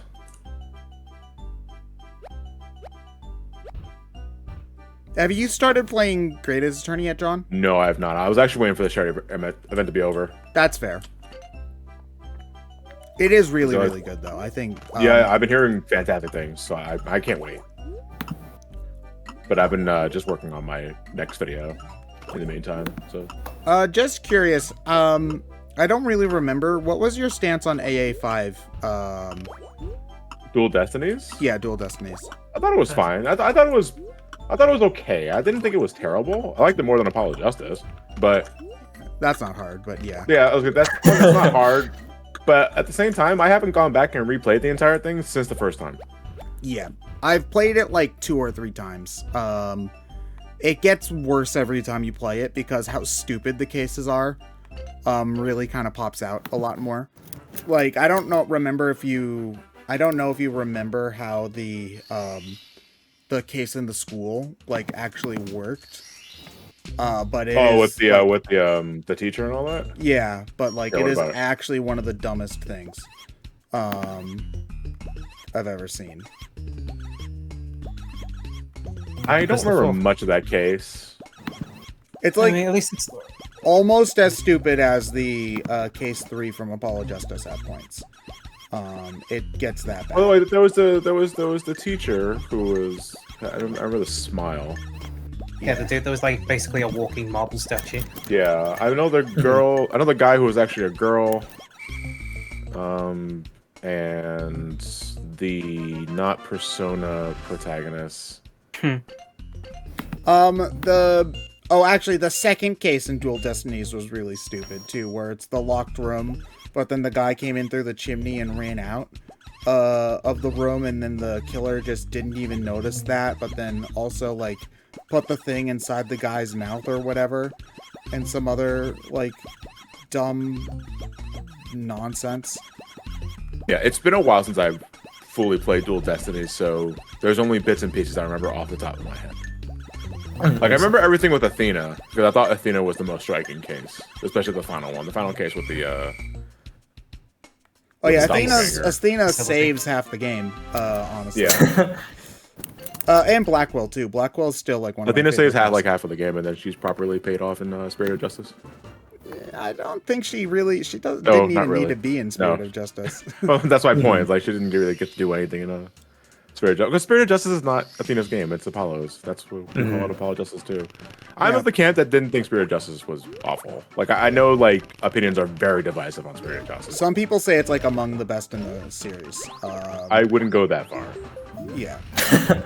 But I didn't hate it as much as other people did. Yeah. There was just a lot about it I didn't like. But again, it's so frustrating because I don't want to talk about what I didn't like about it, because a lot of it has to do with the last 2 cases. Well, the last spoiler. case, I should say. And it's like, I don't want to spoil the entire... This is why it's been frustrating, because I've never had a chance to bring it up where it's not like I'm going to spoil the last game, the whole entire story, you know? You know, reading the last page first. I've done that for books before, and I'm like, what? Oh, that's actually one of my fun facts about... this is the stuff you learn when you're an English major. So Moby Dick, the book ends with Ishmael talking about how he's lost at sea, and people were like, that's a plot hole, because if he was lost at sea, how did he write the book in the first place? And so Herman Melville's like, okay, fine, you dumbasses. And then he wrote like an afterlog for the second printing, which is like, I got found by another ship, but everybody else died, okay? Jeez, God. Sea Turtles. I love my book DLC. I mean, you say that, but that's like actually a thing though, because like, didn't Tolkien do that with the Hobbit, where he rewrote the Gollum chapter before Lord of the Rings came out to make it fit more with how he wanted that story to go?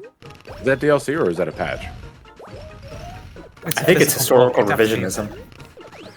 Well, let's see, book. It would have to be a patch. Yeah, I was gonna say Physical. that sounds more like a patch. Patch update, fixed Gollum's AI to better reflect his intentions. Lord of the Rings 1.1. Major improvements to system Remove stability frame and drops. performance. Tom Bombadil quest shortened in length. Well, now we have to ask the single most important question. Man, I really hope they nerf the journey to mold. Yeah, they have to nerf the Eagles. They just are too good.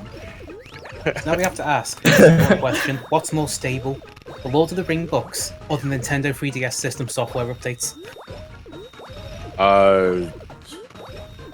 I don't know. That's a good question, Mega Man. Yeah, you fucking nerd.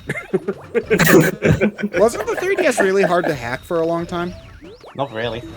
Okay. Not if you had Funky Barn 3D. Not even that. Cubic Ninja. That that's what game's it like was, okay. $100 to get now, I know, because of how it... Specifically for that? Yeah, because Yeah. it can, you can... There's something you can do to crash the game and be able to input your own code. And Oh, like that's how- Twilight Princess. Yeah, like When Twilight you're- Princess, The exactly. way it works is they use a QR code to generate a overflow, which links up to a rock chain, which gains code execution. love Nintendo shit like tried, and I mean tried, to nerf it by doing some RAM randomizations in future firmware updates, but didn't really do the job properly. But And then only after that- Cubic Ninja does it, because there's plenty of other 3DS games Oh. that use QR codes. Oh, there's been plenty of other holes into the 3DS. There's YouTube, when that app was still a thing. Swap the DNS, boom, code execution. The mystery bases in Pokemon Omega Ruby and Alpha Sapphire. Another entry point. Ocarina of Time 3D. I remember Oh that yeah, one. because you don't just need to use Ocarina of Time to speedrun Paper Mario. You can use it to speedrun. You can speedrun hacking into your DS as well. There was Ironfall on the 3DS eShop, and that was free. There was Smile Basic, which got through how I don't know, because it was just, hey, we're going to allow you to program the 3DS. Way to go, guys. Thanks very much. Then we had the internet browser. Multiple ways to get through on that. Then there was one through the audio player. You see, Then after that, we got ARM 11 kernel, which was like getting the keys to the 3DS side of the system. So that was when we could disable the signature checks, bypass region locking, install our own titles, and then we got ARM 9. And that was pretty much game over. Alexa, hack my 3DS. I mean, nowadays, we did some digging on the 3DS's boot ROM codes, and as it turns out, there's a secret button combination if you hold Start, Select, X, and the system must be in sleep mode. If you have that set up, the system will automatically boot a Nintendo DS cartridge. It won't do any checks, it'll load it before even the operating system has the chance to load. And the boot ROMs aren't erased from memory. I was gonna say, wait, would that bypass pirated cards? It bypasses everything. Really? how do you Damn. press those So- buttons while the system's in sleep mode though? Because you have to close the lid.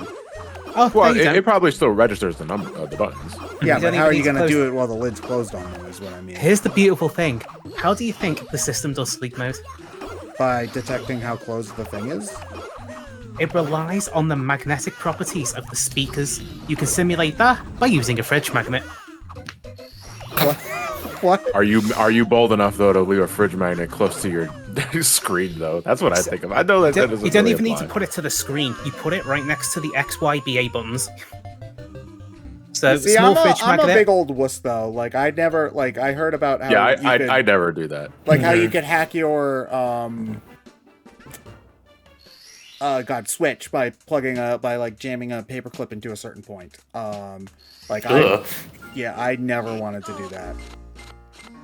I think everyone's first mod was removing the little tabs. Yeah, the tabs on the Super Nintendo. I mean, that only really worked on... I felt so powerful after that. Oh, only is that really the one worked that for lets you play region games? Yeah, let's play Japanese ones. games. It wouldn't let you do PAL games because it has a different lockout chip completely. I know Filthy that cows. for the 64, you can play region games by unscrewing the back of a Japanese game and putting the back of an American game on there instead. And then it'll work. Because they just relied on the shape of the cartridges to be the region thing. Yeah, and they also share the same CIC chip. So you know what's even easier to do? Just unscrew the base of the system, open up the cartridge slot, get a knife and a pair of pliers. Just put a piece of tape on the thing. Junk! That was a straight, you asshole! What was the button though? That's a straight! That's a straight. Oh my god, you... That's a... Luigi's taking some under the table. You gotta bribe him to get by. Oh no, I picked... Oh god. I chose the ones I wanted to keep by accident instead of the ones I wanted to throw away. Oh man.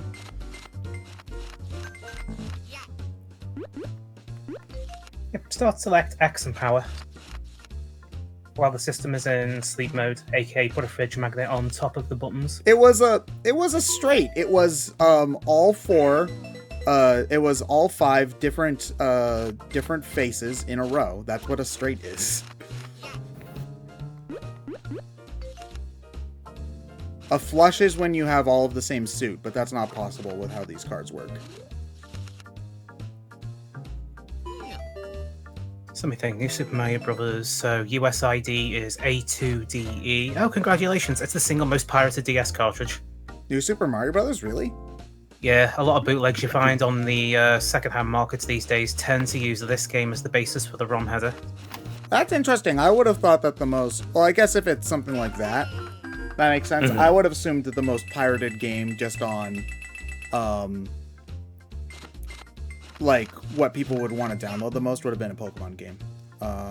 There's a lot of them out there, but it's I know easy that enough there's to a tell lot if you of have the eye for it. Pokemon... I know that there's a lot of Pokemon pirating, but, I guess Mario also makes sense. But even for Pokemon bootlegs, they tend to use this game's ROM ID. It sticks out like a sore thumb if you carefully look at the cartridge sticker or on the back. Because you need a damn good eye to spot bootlegs. I think the I DS got a anyway. bootleg. I think my copy of Castlevania Jonathan Charlotte is bootleg, because I know that game's glitchy, but it was way more glitchy than it had any right to be when I played it. Yep, Like- sounds like a bootleg experience to me. Like the menus would like the D-pad would do shit on the menus without me touching it, and a bunch of other weird crap happened. Yeah, it sounds like they didn't do anti-piracy patching properly. Yeah, which think is a they did shame to the- because I paid as if it was a normal copy. So That's the thing with these bootleggers, they can't even do the fucking job right. It's like, come on guys, it takes 5 minutes in a bloody hex editor to do. yeah, that's too much work. They got their cold monkeys aren't working very hard for that.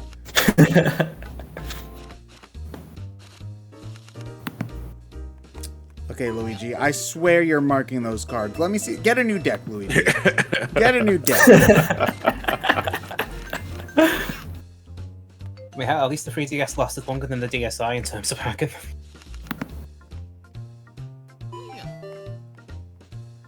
Because you either needed Sudoku, which was long gone, and that was before the shop was even shut down.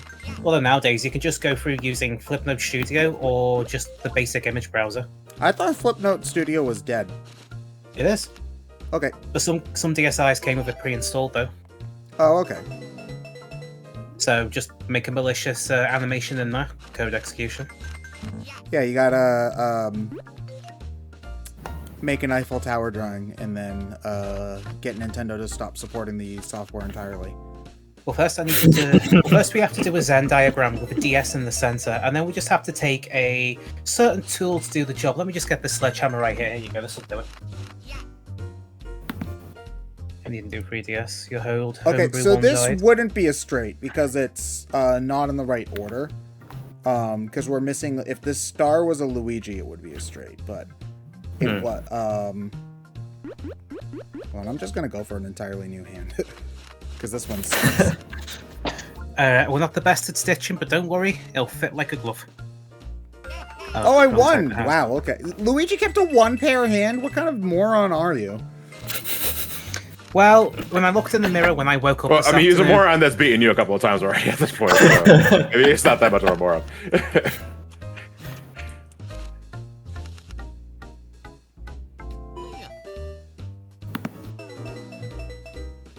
Oh, speaking of gambling and money, we have 4 more donations. Ooh, nice. Wow, very much. All right, we have $15 from Marcus Murdoch. Hey everyone, I've been watching Johnny, SGB, and BSC for 10 years now, so I just want to say thanks for making awesome content that has held me over for a decade. I wanted to donate because my mom has diabetes and she's been battling it for the last 15 years. Anywho, thanks again. Have a great day. Thank you for Thank your you so much, donation. Marcus. Yeah, seriously. We have $10 from Sir Sardonyx. So I see MP1 is win again, so I'm donating to MP8 because motion controls are better to deal with than eviscerated palms. And because I legit love MP8, so there's that. Still recovering from Watto, and was worried hashtag Watto Wednesday would trend since it showed up when I typed in Watto on Twitter. Oh no. Who ended up winning the Wiggler Wednesday plush? Good question. Did we note that down before we finished yesterday?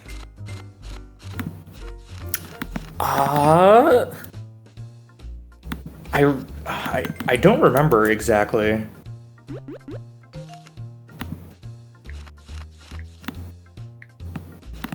All right, let's see. We have $5 from What? Mustachio, the third brother. I got the DNA test back today. Turns out I'm the third of these famous Mario brothers. Good guys, though I don't really get the hype around them. Plumbers who crawl around the pipes? Kinda gross. I'm not a plumbing guy. I'm the new guy in the duck tank at Pina Park. Alright, then we got $20 from Mummy Pokey. Give up against me, are we, Ted? Your efforts to defeat me shouldn't go unrewarded, so here's a donation for your charity. Thank you so much. Okay. See? So what you're saying is we need to raid tombs more often. Alright. Yes. Hold on. We need some Necrophilia. variety in our gambling. All right, let's see here. Yeah, Important see, question. Can you break your 3DS with the fridge magnet at all? No. The speakers are magnets. So how would a basic fridge magnet affect it if it's got, magnets next to it all the time when it's asleep? I mean, I always just kind of assumed that putting any magnet near any computer thing was a bad idea, so that's why I never really did it. I mean, it was more so in the old days, but nowadays a lot of electronics are made with basic magnetic protection. It won't save it from electromagnetic pulse, but for basic magnets it'll give some resistance. So what you're saying is I should rub magnets all over my laptop, and it's safe. Yes.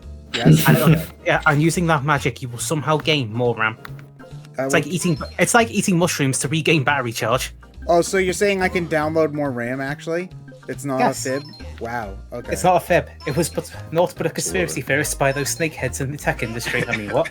It's not a bug, it's a feature.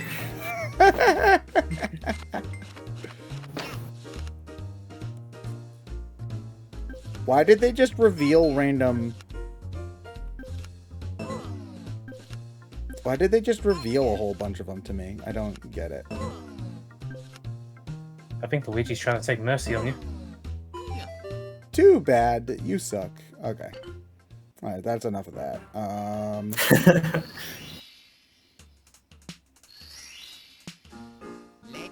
Because it's a Cathode ray tube. Cathode ray tubes don't like magnets. Or anything that's magnetic in composition like iron.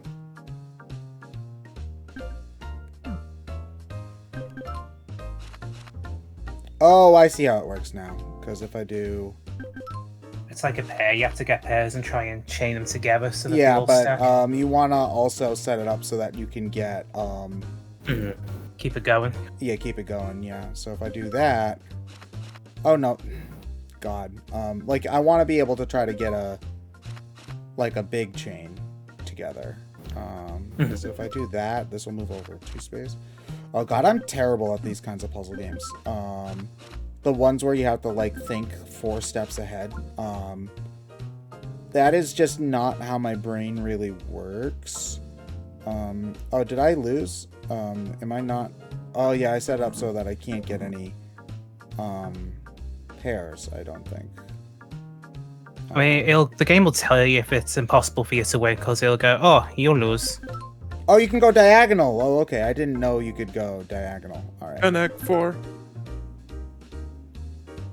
The most shady tactic console was just Project M soft modding. I mean, that uses the old Smash Stack exploit to load up the ROM hack. But you can use that same entry point to install the homebrew channel. Okay, hold on. Uno. Yeah, oh god, okay. Wait, you There you lose go. all your money if you can't do it? What? Yeah, never bet against the house. Oh, okay, so you can't do, like, chains of Eater's more than justice. 3. Okay. Alright. Hey, I mean, you just lose coins though. Like after losing a game, it's better than in like fucking casino. They catch you cheating, they break your hand. Oh god. I Hippity wasn't. hoppity, your kneecaps are my property. I wasn't cheating. I was counting cards. There's a difference. Yeah, it's a skill.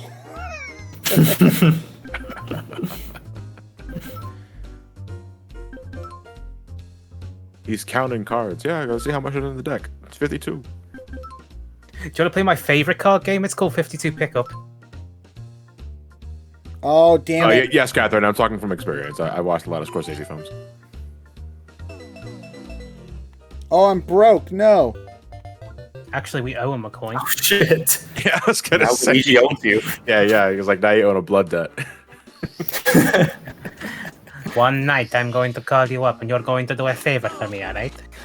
Don't ask what it is, just do it. I don't like owing favors to Luigi. I mean, I don't like owing favors to anyone, but especially... Would you rather not to owe Luigi. favors to Luigi or Waluigi? Don't get your shine box, Mario. You see, here's the thing. If it was Waluigi, I know, like, I'm I almost... didn't want to get blood all over your floor. It's almost guaranteed to be some weird sex thing if it's Waluigi. Like, 90%. With Luigi, it can be anything, and that makes me more scared. Okay, there's only one fire flower left towards the top. So that's the thing I'm worried about there. Oh no, I'm just screwed, I think. Oh yeah, you can't get the Marios that are there. Yeah, I just... Unless if I can get both the Luigi... Hold on a moment. Yeah, no, I'm screwed. Yeah, I couldn't do it. 12? I only had 10 coins! You asshole! Blood debt. Imagine losing out the slots and saying, okay, please deposit $25. That's what you owe. You lose so bad at the slot, it's like it reaches Yeah. out and takes your wallet. Oh. I mean, that's why I always like. I mean, I knew it as a joke for The Simpsons, but I also kind of took that as like in jeopardy. If you were in the negatives, you owed them that much. Slot machines are in... Here's the thing. Slot machines in video games are a lot of fun. In real life, they're a waste of time. I've only been to a casino a handful of times, and at most, I'll do the slots for a little bit and maybe blackjack. Besides that, I'm just hanging around the complimentary beverages. See, the one in Boston doesn't even have complimentary beverages. Really? So, like, what's the point? Huh. The ones I went to were in Pittsburgh, and they have complimentary beverages. You got to pay for the alcohol, but the soda and coffee is free. Okay, hold on a moment. Let me think. How many casinos have we been? There was Oh, hold on. Oh, Liverpool, Southport, Oh. Brighton. blood debt repaid? I hope so. Did Rill have them? I think Rill might have had them. I gotta go $5. double or nothing with the devil here. Hold on a Never moment. been to a casino. Never go to a casino. So, You'd be like, I went to the casino in Boston, and like it was very cheap and not really all that fun. I tried the slots for a little bit, and it just felt like such a waste because I like put money in and then saw my money go down, and I was like, But then I did one game of cards. In that game of cards, I won $100, and I was like, okay, never going to a casino ever. You gotta ride that high, Ted. The feeling I got from doing the slots is the same I got from like buying scratch-off tickets. It's like I can just go to a Wawa or a Sunoco and get the similar feeling, and it'd be way cheaper. The drinks aren't free though. Yeah, but then you can use the money you got from your scratch ticket to buy a soda from the convenience store. This is assuming I even win anything. At most, I'm winning $1 or getting my ticket back. Yeah, see, you spent $5 on a ticket, right? You get $1 Yeah. for prize. You use that $1 to buy soda. But I can't buy the soda with a free ticket. Oh, so then Like, you gotta they buy don't- they another don't- one. There's no equivalent exchange. Yeah, exactly. I just can't give them a free lotto ticket. It doesn't work like that. The Christmas commercials lied to me. You'd also be surprised how sneaky casino architectural engineers are, making the places as confusing as possible to keep you trapped But inside. they don't have clocks on the walls either, so you can't. Or keep track. windows, so you can't No see clocks, what no time it is. windows, mirrors everywhere to try and confuse you. It almost sounds dystopian when you think about it. I mean, it's just to keep you inside. Spend all the money. Okay, I'm getting the hang of this Voltorb flip shenanigans. Dohi Wario, where are the lotto tickets? Where are the lotto tickets that give off Final Fantasy 14 rewards? They're called Butterfingers.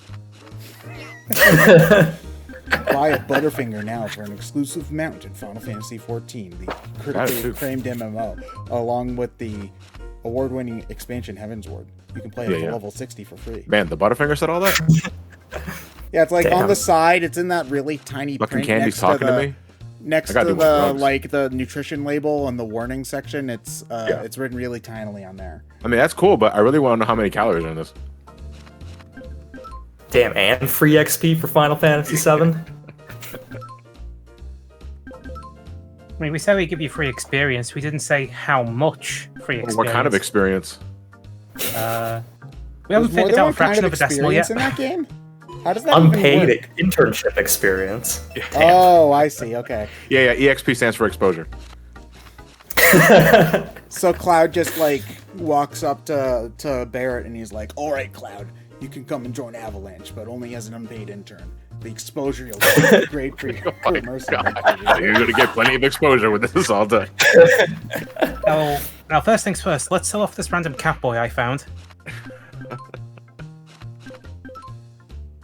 They'll be fine, it's not roleplay, I swear.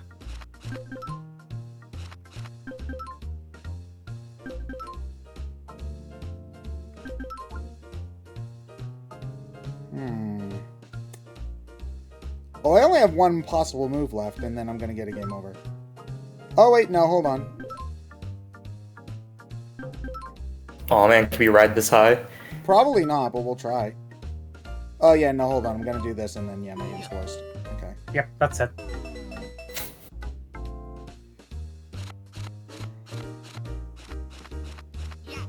Oh, did we get a new donation? Let's have a look. Let's see. We Uh, got $10 from Saiyan Fox 10. Over the course of fishing in Final Fantasy XIV, I learned that one might be. Oh, I learned one that might be relevant, and that there is a fish called wahoo. Yeah. Is that a real fish? Yeah, there's a named fish Wahoo? called wahoo. Well, there's a fish called wahoo in 14. I'm not sure if there's an actual fish called wahoo. I mean, But- at least it's not a anthropomorphic rabbit. One of my cosplays that I have for my character is Mario. And when I showed one of my friends that, he immediately traded me a wahoo fish. Does it come with does it have a mustache? And a bulbous nose? Oh, what, my Mario cosplay or the fish? Sure. No, it's both. No. I remember when I did a full Mario, Luigi, and Wario cosplay in GTA Online. We had Yoshis as mopeds. Jesus. About the closest thing we could get to it. I love 14, but I hate that you can't wear glasses and a hat at the same time. Wait, you can't wear glasses Really? and a hat at the same time? They're both considered head accessories, so you have to That's wear dumb. one or the other. Yeah. I want to wear a Damn. hat with a fake mustache. You want to Groucho Marx max with that? Yeah. Can you have 3 Lullafels in a trench coat? Pretty sure you can simulate that. Do you have the King Slime hat, John? I do. Okay, can you wear it for me, please? But you don't see me playing it right now. That doesn't mean Well, you're imagine. not playing it right. Okay, I'm wearing it right now. In fact, I'm wearing 3. Yeah. Oh man, how come That's you get to chill, have is it? 3 fancy hats? Catherine, I want to agree and say Animal Crossing is better than 14, but I can't. I still have not played New Horizons. It's okay. It's fine. Yeah, Yeah, and they really dropped the game off like that, didn't they? they sure did. I mean, it's almost like the thing shipped with half the content missing. But Animal Crossing Pocket Camp, new updates every week. Yeah, because you only need to buy New Horizons once. And they can't make money like that. Yeah. No, not even with downloadable content. Touch stuff. Okay, yeah. If it's just if we're just going by that, you could wear a hat and glasses at the same time. Animal Crossing, yeah, Animal Crossing wins. Then no, now.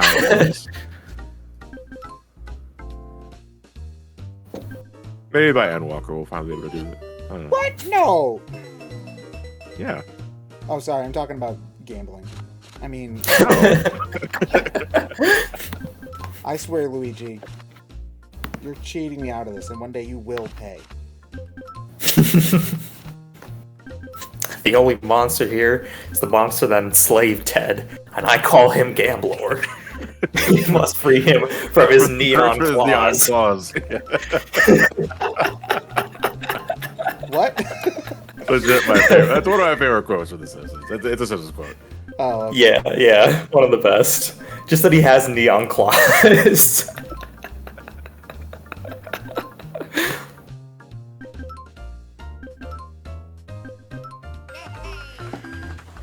Don't you worry, Luigi. I'm gonna win it all back. I'm on a hot streak. Oh no, he was in a hot streak yesterday. It's a really long hot streak where I lose lots of money at several large points in time. Stay in that hot streak too long, you're gonna get burned. You know, I doubt that like, how does Luigi deal cards that fast while wearing gloves? It's not easy. I don't call that in the chat. Someone help that Toad in the background. He's clearly confused. Yeah, I know. He hasn't served that drink to anybody yet. Who am I giving these to again? There's nobody else here. It's just me and the addicted person here. Oh god, this is the shittiest casino. I'm not allowed to say that on the clock. Oh, You are damn serving it. someone right, sir. If we just turn the camera, it's just Luigi staring at a blank wall. You notice how no one sits on these slots? It's just Luigi and the other guy the entire time. I think he's lost. How do we pay for the electricity? I think he's just lost. Or maybe, I don't know, maybe he's on the clock, but it's like, I'm just gonna pretend I'm doing work. Oh, that's a big. Ordered the cocktail. That's a big move Green right drink. there. Who got the purple drink? Who ordered purple stuff? Small. Alright, for the millionth time, who ordered the purple stuff? Come on, I got Kool-Aid to deliver over here. What's with this icky purple goo? It's moving. No, boys, don't drink that stuff. Oh yeah, it's like what I was gonna say. It's like aren't there like cocktails with like a worm inside it or some shit? Oh, I'm sure there are. Man, imagine getting one of those bloody cocktails and it is actually the goop from Sunshine as it just like comes out of nowhere and swallows you whole. Yeah, no, it's like Away. everybody assumes that it's harmful, but it's actually a pretty efficient cocktail. you just gotta mind the pulsing every once in a while. And the fact that it turns into a giant piranha plant. Only if it gathers in massive quantities. Yeah, so you just see the guy cracking down drink after drink at the bar, and Yeah. then suddenly a piranha plant bursts out of his stomach. Yeah, like the scene style. from Aliens. Yeah, exactly. Or Oh my Spaceballs. god. And it starts dancing. The coin to the United States dollar exchange rate. Heck, Well, please. if we base that off the Bean Kingdom to Mushroom Kingdom exchange rate, yes. What's the Mushroom Kingdom to Bean Kingdom exchange rate? It's like 1 billion One something coin. coins for one coin. Oh, did I lose again? Wait, no, hold on. I've got a Inflation's chance. a bitch. Yeah, I didn't think there'd be something worth less than Zimbabwe dollars, but well, there it is. What's Zimbabwe dollars? What's That's with the exchange rate on that? $300 trillion bill, which used to Oh. be worthless, but now is actually worth a lot of money because it's a collector's item. Yeah, it's just because Zimbabwe changed currency and its old one just fell through the floor into the inky abyss below. Because as we all know, printing more money means you have more money, right? Yes. Not at all.